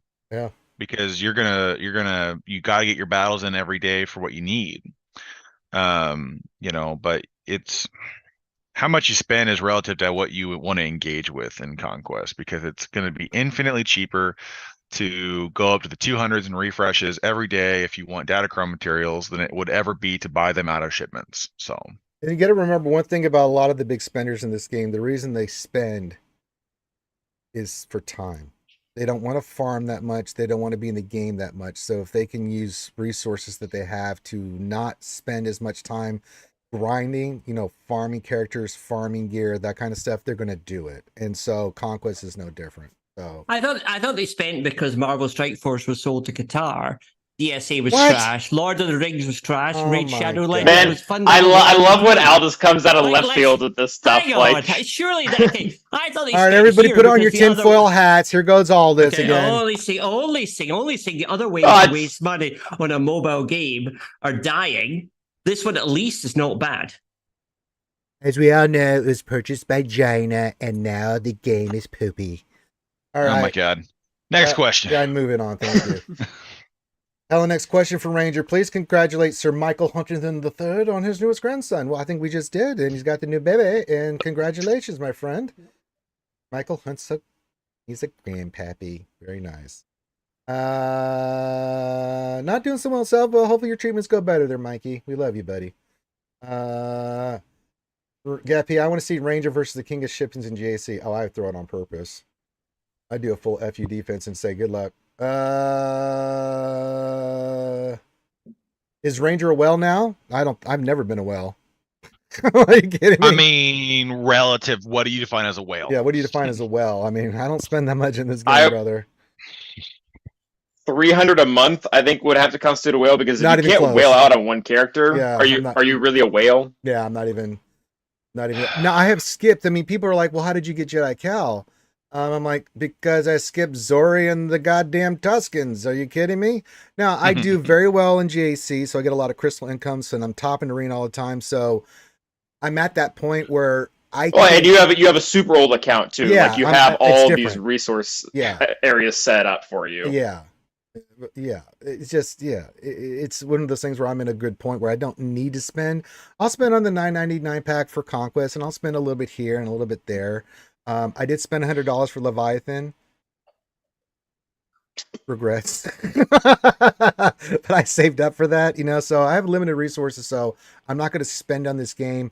I'm not going to spend $300 for a new character. I will be patient. I will wait, but I've reached that point, and you all will reach that point in your account where you just reach a point where you're like, I've got the resources coming in that I don't need to spend that much, right? And this is a mindset, like, I don't have to have the newest shiny right away. If I get a couple weeks after, I'm like, works for me, I'm not upset about it. Works. Happy place. See? Yeah. So no, Michael, I'm not a whale now. Hell, I've been trying to do stuff for charity, man. Should buy the shit for me. Let's see here. Dark side question for the panel. Favorite Conquest character? Ooh. Oh. Very nice selection choices there. I think mine might be Malgus. Hey. I know he's not like the best. He's not Cat. But he changed the meta with the Sith Empire in a perfect way, where it was starting to become vulnerable to like 2 or 3 like weaker counters, and he came in and he didn't make them like the best team in the game, but he ruined a lot of that. And then the only one that really kind of survived is Gaston, and that one's arguably sketchy. Yeah. So I like what he did. I like, because I really like lifters. Number one, I don't have to learn 5 new kits. I just have to learn 1 and reposition of the 4 kits I already knew. But also, I don't have to build anything up. I just get them, and it's like win. So I'd say Malgus. TIE Interceptor for me, man, that was a game changer for Empire. That ship flipped everything, and it's such a fun ship to use because you just go in there. It's like, hi, negotiator, I'm going to kick your ass now. It's such a lovely, lovely little ship that they added. You know, yeah, the TIE Interceptor for me, man. I've had a lot of fun with that ship. It's just an enjoyable ship. I mean, yeah, Cat's Cat and Maul's Maul. Um, I'm just going through. Malgus was a top of my list too, but yeah, TIE Interceptor, man. What a great addition to the Empire fleet. That one's top of for the thing I've because she comes in right away. She comes in immediately. You know, whatever fleet you're using it against, and just does good work and just starts terrorizing the other fleet. I really like that ship a lot. Aldous. Go ahead. She's Calvin? facilitated. Yeah, go ahead. Sorry, I was just gonna say she's facilitated a lot of the counters we have now, and I don't think we give her credit for. Like Agreed. being able to bring in Defender like the very first turn. Defender's great, but Defender can do that because TIE Interceptor was in reinforcements, and that's how you had it worked out. So I feel like she has kind of the Piet effect, where Piet came in, and then all these other troopers came in. I feel like he got overshadowed, but Piet's still the one pulling most of the work on the trooper team. Great. Like Dark is great, but 30 stacks of Emperor's Trap is part of the reason why. Yes, agree 1,000%. Aldous. 100%. It's TIE Interceptor. Welcome to the fleet, Magic Hand. She is incredible. TIE Interceptor revolutionized ships, kind of brought that Empire fleet to be able to destroy all the metas. She is by far the best. The TIE Interceptor, love her. Love Trilla. Yeah, TIE Interceptor. Kitty Cat second, Maul third, whatever. But TIE Interceptor, 100%. All right, Karth. Oh, I'm doing my tea leaf readings. I'm gonna say Malicos. He's gonna be so good. Oh my god, I'm just hoarding for him. Malicos looks promising. Oh he looks my very good. God, my Uber team is just sitting there salivating, going, "We're gonna fuck you up." I think inside GAC, that's gonna be man, I feel like that's gonna be close to like a Star Killer level. Like they're gonna punch up so high. Yeah. Like it's like Malgus can take, like he could take on a JML team to a degree just because of the Sith Empire mechanics and stuff like that. But Malicos's team is just like they're going to be durable, they're going to be obnoxious, and there's just nothing you can do about half their mechanics. They're just going to sit there and laugh at you maniacally. So many evil mechanics in that team. It's insane. Oh. So I'm really interested to see, and then Terran's just gonna have a lot of fun plug and play viability. I honestly can't wait for threes with Lord Vader, Maul, and Terran Malicos all on the same team, just having a grand old time.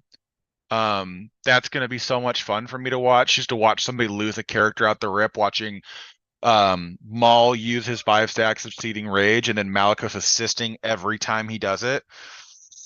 Oh, it's gonna be delicious. I'm looking forward to it a lot. But I mean, any character that comes out and says like, "Hey, by the way, I'm increasing mastery." Okay, yeah, we know you're gonna start punching hard. So I'm looking forward to that and what that team does. I think that's gonna be a lot of fun, and it's just kind of a character that we don't have a ton of experience with, and I know it's because he's not available yet. But I think a lot of it's just gonna be. I think where they've been at with kits this last year have been just on the money for like unique and interesting. And so I'm interested to see what this one brings up and how it lifts up the UFO team. But I think Malicos is just going to be one of those characters, like if you didn't get him day one, and you have an UFO team to put together, you're going to just be hurting. He's going to be a headache to figure out. He really is. Hello to Big O, says hi, skewers. LBC Rob's joining us. Sorry, I'm at work, fellas. Got to fill in, so I have the next 4 months of weekends off for football season. Hell yeah, brother. Hell yeah, brother. Football right around the season. NFL, babies. College, let's go. So we're glad you're just listening, man. Darsign question. I think CG has an issue. The new raid is only for 8 to 9 months. Most free-to-play won't have her before the next raid comes out, so CG has to do something to expedite her. As many top-end are also free-to-play.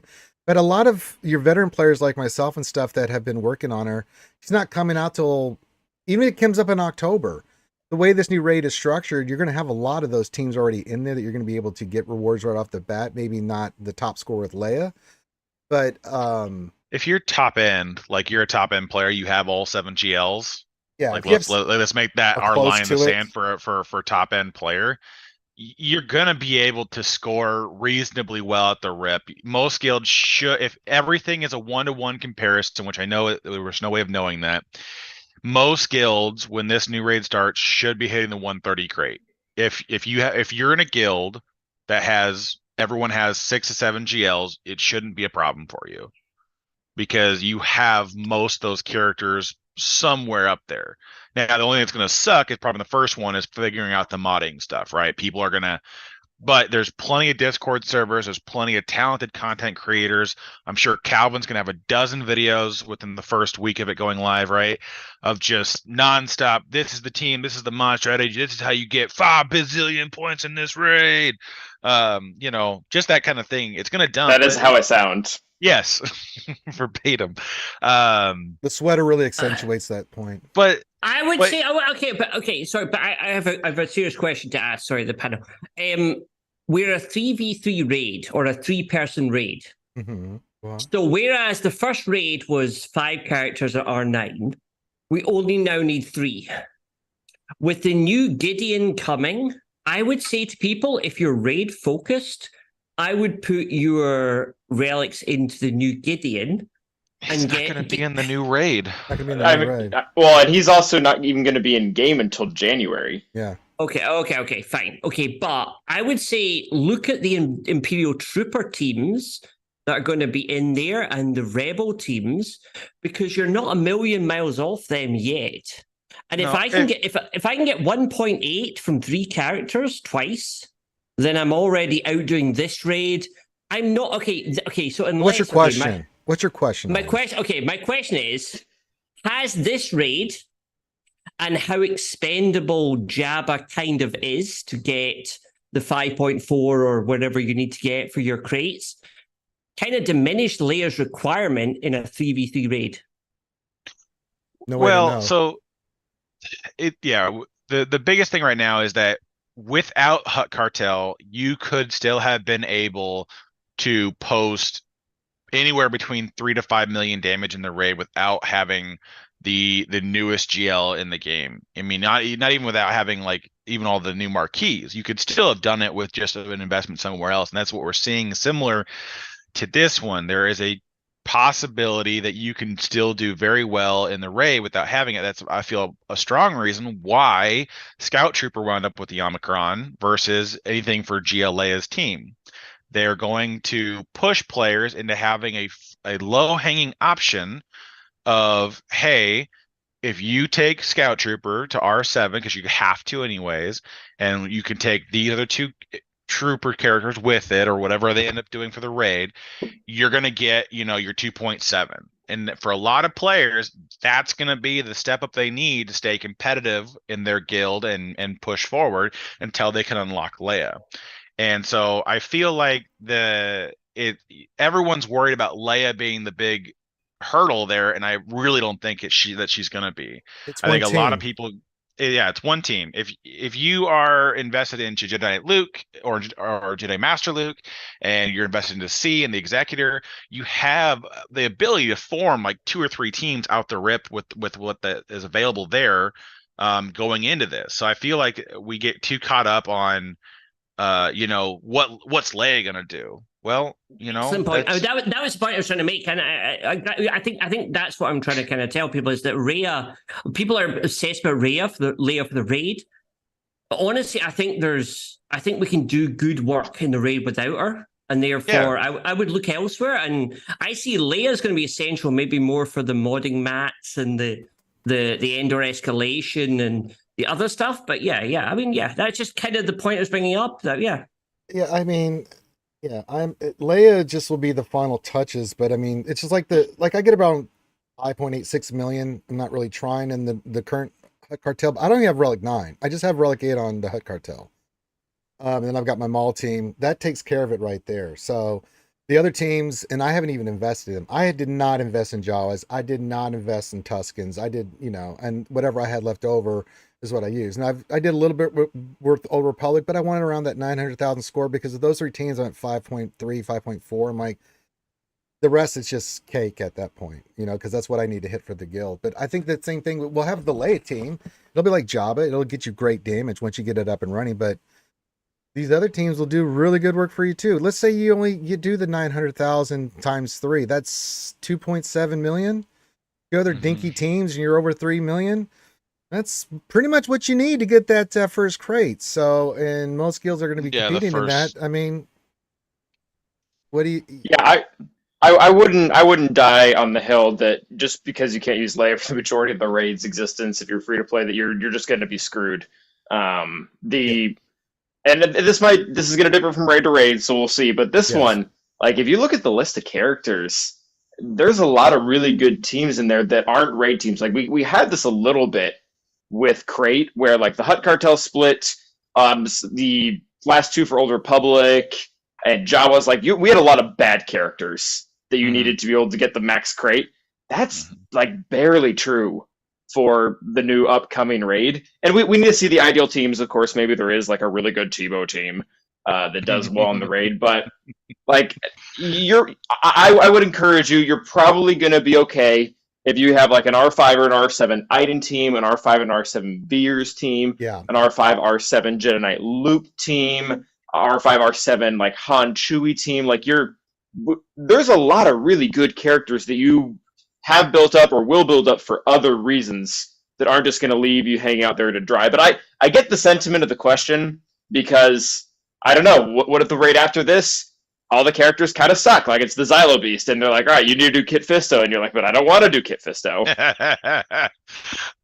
Get that I would low-key be really excited to see that raid in action. But yeah, so I guess those are my thoughts on it. That's good. That's it. Like, and this is what I made a post in our guild about this the other day. CG has changed how raids function the game in totality. They are no longer, whatever you did for the last 5 years of raiding up until May the 4th of this year, throw that out the window. It's gone. It doesn't exist anymore. Yeah, that style, that gameplay, it doesn't exist. It's gone now. You need 50 players to hit the raid. You need everyone to pull a certain weight, and you need everyone to participate so that you can get whatever crate reward that you want out of that raid.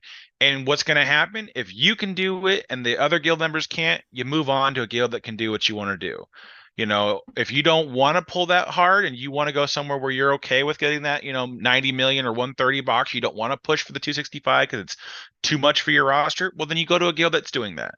And that's how it's gonna be. You can't sit there and go, well, I'm not getting everything that I want anymore. I'm like, well, yeah, because you're so used to having the bigger accounts in your guild doing all the heavy lifting.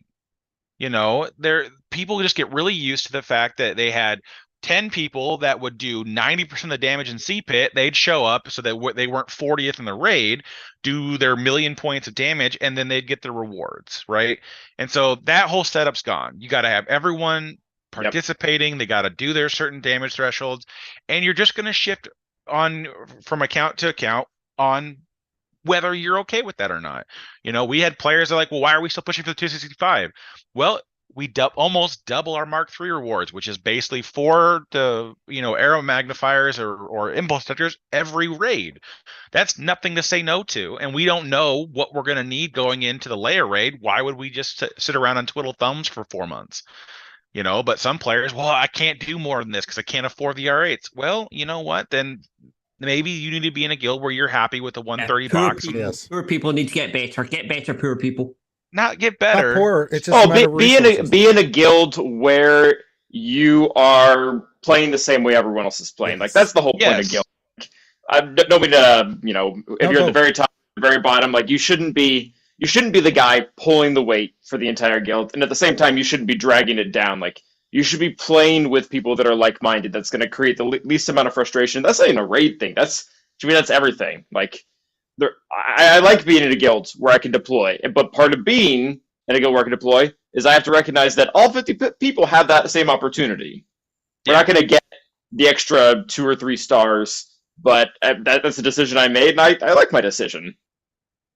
I agree. Yeah. So, what else in 3? He says, you know what I like? I'd like to see it happen for my Galactic effing Legend to not be able to take a turn because of 400% meter load conquest no teams have on them. Just a minor thing, but that would be nice. Yeah, they do overclock the shit out of Sector 5 and Well, freaking over out. prepared is a very powerful Yeah. mechanic depending on the team it gets placed on. Absolutely. Ranger, guess who got Arc Trooper Relic 2 to R2 on their crazy account? I don't know. Nia Venom, who? Aldous. Never mind, that's a trick question. All right. Garstein, next question. I think the reason people are worried about Gialea in the new raid is if a guild is getting 265 million, will they still get that without, or CG changing the rewards was not well received? Well, in fairness to CG, they told us that they were doing it this way. They're a little bit ambiguous with how they said it, but for the most part, we did. And we've already had a while back from confirm how that's going to play out. People did lots of videos on it. Whether you like it or not, it's the next raid gets the top rewards. However, if you're tip of the spear, you ain't worried about GLA. Those fringe guilds that are on there, maybe you don't get 265 right away, but you should all be working toward GLA. You're already getting the max crate now. Your shit means your tunes are already set up for the crate raid. So you're already done that. So you should be farming toward Leia. And if our tea leaf reading is correct, there's going to be some ambiguity with when it comes out, when Leia comes out and the raid comes out, but you're still going to have time in between. Even if you don't have her quite ready for the beginning of the raid, you're going to be working toward her. So, I just don't see, if you don't get the max crate right away, maybe a month or two you do, and then you're back right for the next 7 months getting the top reward for each raid you do. So I don't know. I mean, am I crazy here, guys? No, the thing that Go ahead, Calvin. No, sorry, go. No, you go, Craig. You start first. The only thing that frustrates the hell out of me is people who say you don't get the investment back. I mean, I don't understand that either. I know, Calvin, you did a video on this, and I completely understand the math that you came up with on that, and I totally get it. But there are some things that CG is just going to keep throwing goalposts in front of you for that you have to eventually do it. You don't get to say no unless you just don't want to engage with the content. Like, I can't understand why people won't do Hut Cartel to R8. You need it for TB. It's gonna happen, right? So it's like, I don't understand the resistance to do something that you eventually will have to do in your account. Is it what you want to do today? No, and I get that. There are people that it doesn't make sense for. If you're choosing between to R8 Hut Cartel or to unlock the Leviathan, which understandably it takes the same number of materials to get those 2 R9s as it does to R, assuming you have everyone at R7. As to those 4 characters, and I get that it doesn't make a massive difference to your account as it would to unlock the Leviathan. There are people that have to make the decision, and I understand that. But the outright just defiance in doing it, I don't get. That's what blows my mind. It's something that you're going to have to do at some point to engage in the content. Yeah, whether it's TB and some of the other stuff. Go ahead, Calvin. And I was just gonna say I talked about this a little bit on me and Teal's last podcast, but this was a big misconception for me, not like other people, but that I misunderstood because something happened. Not something happened, but about a month into the raid, I did all the math for return on investment, and I kind of got really excited because you could actually see, for what felt like the first time, that in one game mode alone, you could build up like characters like Greedo or Cad Bane or Mission, and you could actually not only do that, but then on top of that, get all your resources back. And I hanged on that a little bit long, and that's why, like when I made my video, I think I was upset. And what was interesting was the amount of pushback I got, and that kind of helped me understand that the majority of the player base out there, they didn't have that same concept. And really, yeah, you should just be doing kind of like you were saying with Java. RA Java is not going to hurt you in any way, shape, or form. TB, GAC, TW, take your pick. And you could even make similar parallels with a lot of the other good teams like Maul or Tuskens or whatever. But yeah, just that.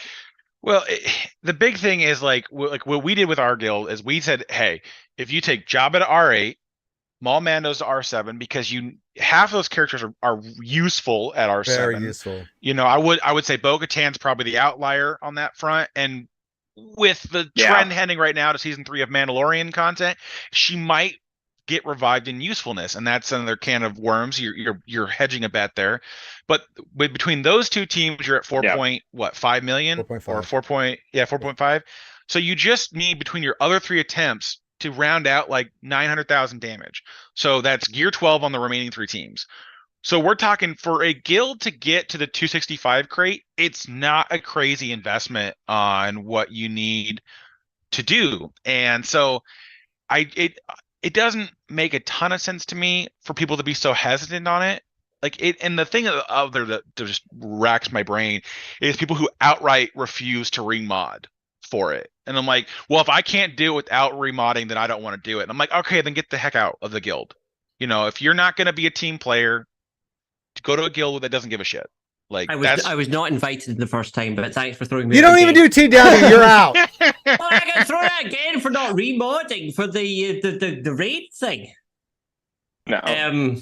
No, okay, no, I respect. Look, I respect. Okay, I would say that I expect when the new raid comes out that there will be a crate between the 130 and the 265. I think that gap is way too big, and that carrot is too far away, and the investment too big. So 130 too easy, 265 too hard. I think there will be. I think 265 will come down to about 220. And I think we might see like a 180 in there just to kind of smooth it out. Because I think it's the progression's not there. I have to say, of all the personal people I talked to in this game, no one is outraged about oh my God, the raid's coming next. This is, this crate raid is now no longer more. I don't know people that reflect, so it's difficult for me to talk about the kind of the moving on of kind of like, okay, the investment was here, but now it's moved. Because yeah, I talked to a lot of people in the game, but no, they accepted this. The general community sentiment is this is good. Yeah, this is fine. People want a new raid. People understood when this came in that these relic levels were temporary and don't put them on silly characters. And you're a silly character. Thank you very much. And I'd have him at R9, damn it. Silly sausage. You are correct. But yes, so therefore I think so for me, I'm excited about the little characters in the raid. I'm excited about the Imperial Troopers, Scout Trooper, Jedi Knight Luke. I think I'll probably have Leia before it ends, but I look forward to the one after, and I hope it's a Death Star. You know, like I'm excited. I like it. I like the 9-month, 8-month cadence. Yes, I'm cool with it. I'm cool. And I'll say something about remodding too for raids and stuff. I don't remod, period, but that's because I get maximum effective use out of my mods. I look at modding like, okay, what's the maximum effective overall modding for each of these characters, whether it's Jabba or his supporting characters, and then I run with it. And I still kick the shit out of stuff. To some degree, though, like you also remodded, air quotes here, some of like your Mandalorian team to better suit how they need to be for the raid, so that you didn't have to remod it every time you play it. And that's a way to do it as well, because the way you need to mod it for the raid, besides armor needing to be just ungodly fast, that was one thing I did. You know, it's just, sure, you saw that problem. Or you spend $5 a month on hot utils if you're inclined to spend anything on the game. It's the best thing in the world you can spend your money on in SWGOH, if you're going to spend money at all. If you don't want to do it, then Hut Cartel, if you're not doing the split, don't need a remod. We said earlier on, this is a PvE mode, therefore it is good rewards. The raids have good rewards. So actually moving your modding towards the raids and kind of sacrificing a little bit of GAC, it's not a bad thing. This just reminds me of like everyone that I would talk to, and they're running like crit avoidance on all their 501st characters, and like, yeah, I don't remod for cam. Cam mods are just permanent now, and I'm like, you know what? Good for you. Like, you don't want to let your guild down, and that's what you're going with. Well, I mean, it's just, you reach a point now. Some people have to remod at certain stages where they're at, because you do need certain mod sets on your characters, and if you're not going to leave them on permanently, then you're going to have to remod, right? And there's certain characters like, for the Maul team, you need fast armor. If you're at Relic 7, she's got to go first. She's got to get that first shred on, because that sets up that team to get the 1.8 for that level, right? So there are certain characters in that team that need to be remodded, but like Jabba, I haven't remodded him. Jabba's Jabba. You know, you're not going to change shit on him. Chrysanthemum's Chrysanthemum. If you have to You're not remod Jabba, you're doing something wrong. Yeah, I mean, he should be fast with health anyway. And Chrysanthemum, you're not going to remod him, and you're not going to remod Lando. It's just, you know, you're looking at Bouge and Boba Fett, really. And if you haven't got the right set on them to start off with in the first place. So you really don't need to dick around with too much. And so remodding becomes a situation where you're lower GP and you have certain mods, but you know, you got to move them around. Yeah, your best mods can't go around for every single thing. Right. So that's where you have to really, it's why we always say here, please work on mods. You don't want to get ahead of your mods. Why remod when you can just bust your ass every day and get the mods? It's a numbers game. Roll your mods, keep constantly slicing them. Pick the team you're working on, get them to the mod set that you need them at, and then you don't have to fuck around with them anymore. I see this all the time. And a lot of people forget about mods because they don't want to work on them. Like, well, if you don't want to work on them, then you're going to be in a situation where you have to remod. And if you don't want to remod, then as Carl said, you need to go to another guild. You know, sorry. It's not a big ask. You know, the only time I remod is for the Riva mission. The only time a month. Twice. I now remod for the Rolo mission and the Revo mission. Those are the two. Of course you do. Those are the two times a year that I remod. But yeah, Riva is the only one I do. Like for instance, and that's a great example, Riva. I looked at the Riva. Yeah, Riva's a must. So for me, I looked at the Riva mission and why I've never lost it. I've always won. I don't even use Riva still in the fight. I use the 5 Inquisitors before we even had Riva, right? Got the video out there. What's the threshold I need to hit for these characters? I actually put those 5 characters up and I worked on their mods religiously. Moved a couple mods around that I was a little short on the speed, made sure that they were all above 350, the turn order was correct, and they had protection. And I haven't touched them since, and I've won that fight every time. But the good thing about having them modded that way, they're monsters in PvP too. It works out perfectly. I always think when I'm modding, long term, if I get the mods correct on this guy, I don't have to remod. If that means I have to, and if you do it team by team by team and look at how other people have their mods and shoot for that goal, slice your mods, use your materials until that the character's done, you move to the next one until that one's done, then you don't have to fuck around with it anymore. So, but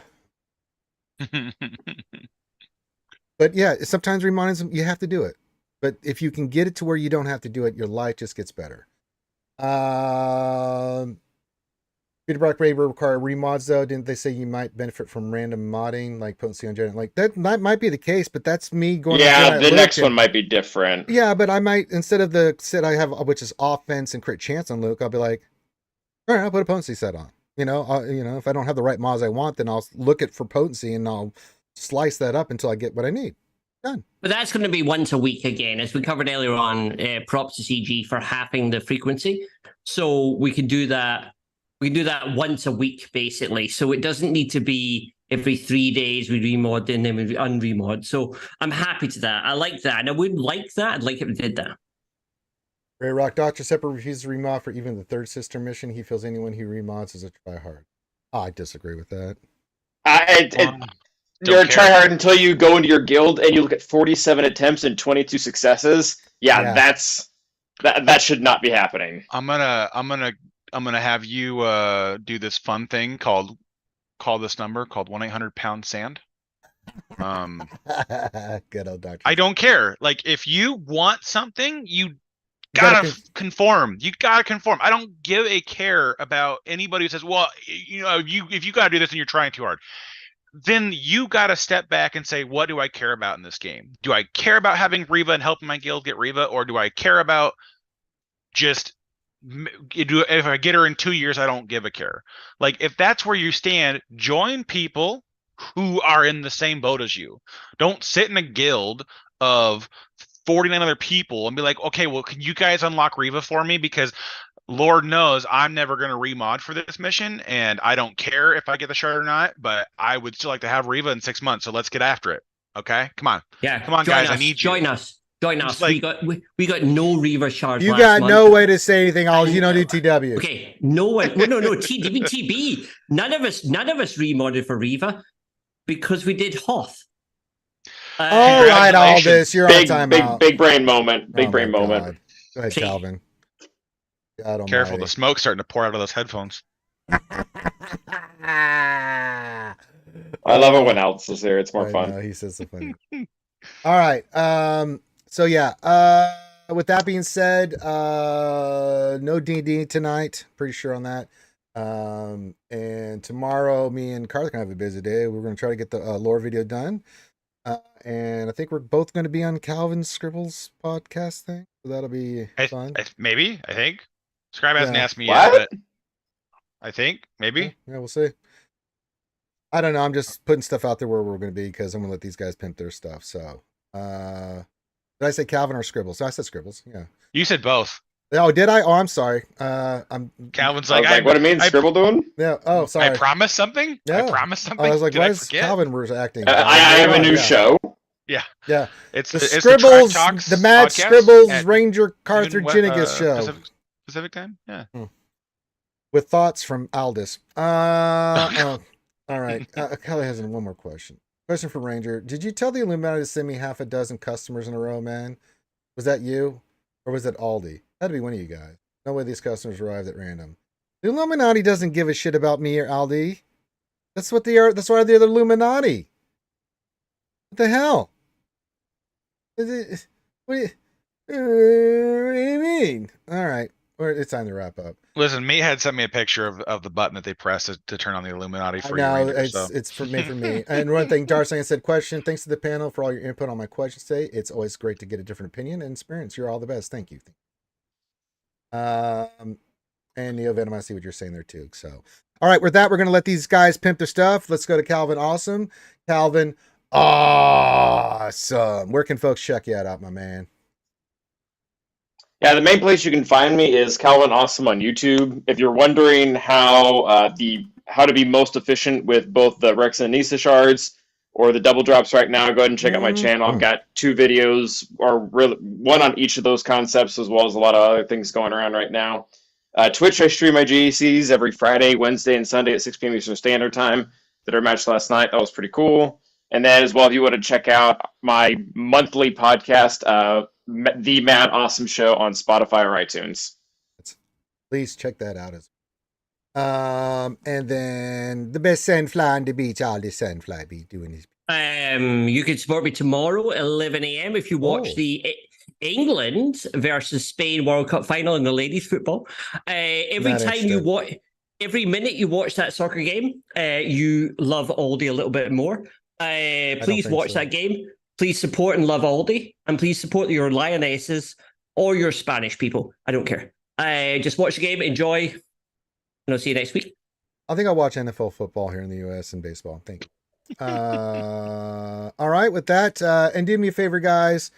With Aldous and Calvin and any of the other great content creators that come on here, please go check out their channels. They take the time on a Sunday or Saturday morning to be here and to answer your questions. Show them a little bit of love. And it doesn't take much. Just go to the channel, subscribe, watch some of their videos. It does do it. I do it. I watch Calvin stuff. I try to watch many of the content creators as I can. Put it in the background, listen to what they're saying. Not all this, but he doesn't really put anything out. He puts out stuff like soccer. Doesn't help me with SWGOH. So, but no, all seriousness, please check out their stuff. And it's entertaining. It's not educational. Don't watch me. That's true. It is not. I am not an It's not educational. Do not watch me. No. You will actually lose brain cells. Oh, there you go. Yeah, that's true. Yeah, it's science. So anyway, but yeah, do me a favor. Go support these guys. You guys do a great job of doing that. I know you do. But it's just a message I like to put out there at the end of these. Show some love to these content creators, whether it's Kate, Calvin, Aldous, Old Man Logan, whoever shows up here. It's random, but it's a simple way to show support. It's just to watch some of their stuff. It's not hard. Just be subscribed. You don't have to watch their stuff, but just that subscription alone will make a big difference for the content creators out there. So with that, we're going to wrap this one up. Enjoy the rest of your weekend. We love you guys. Thank you for being here, and we'll check you out next Saturday on Jedi Academy.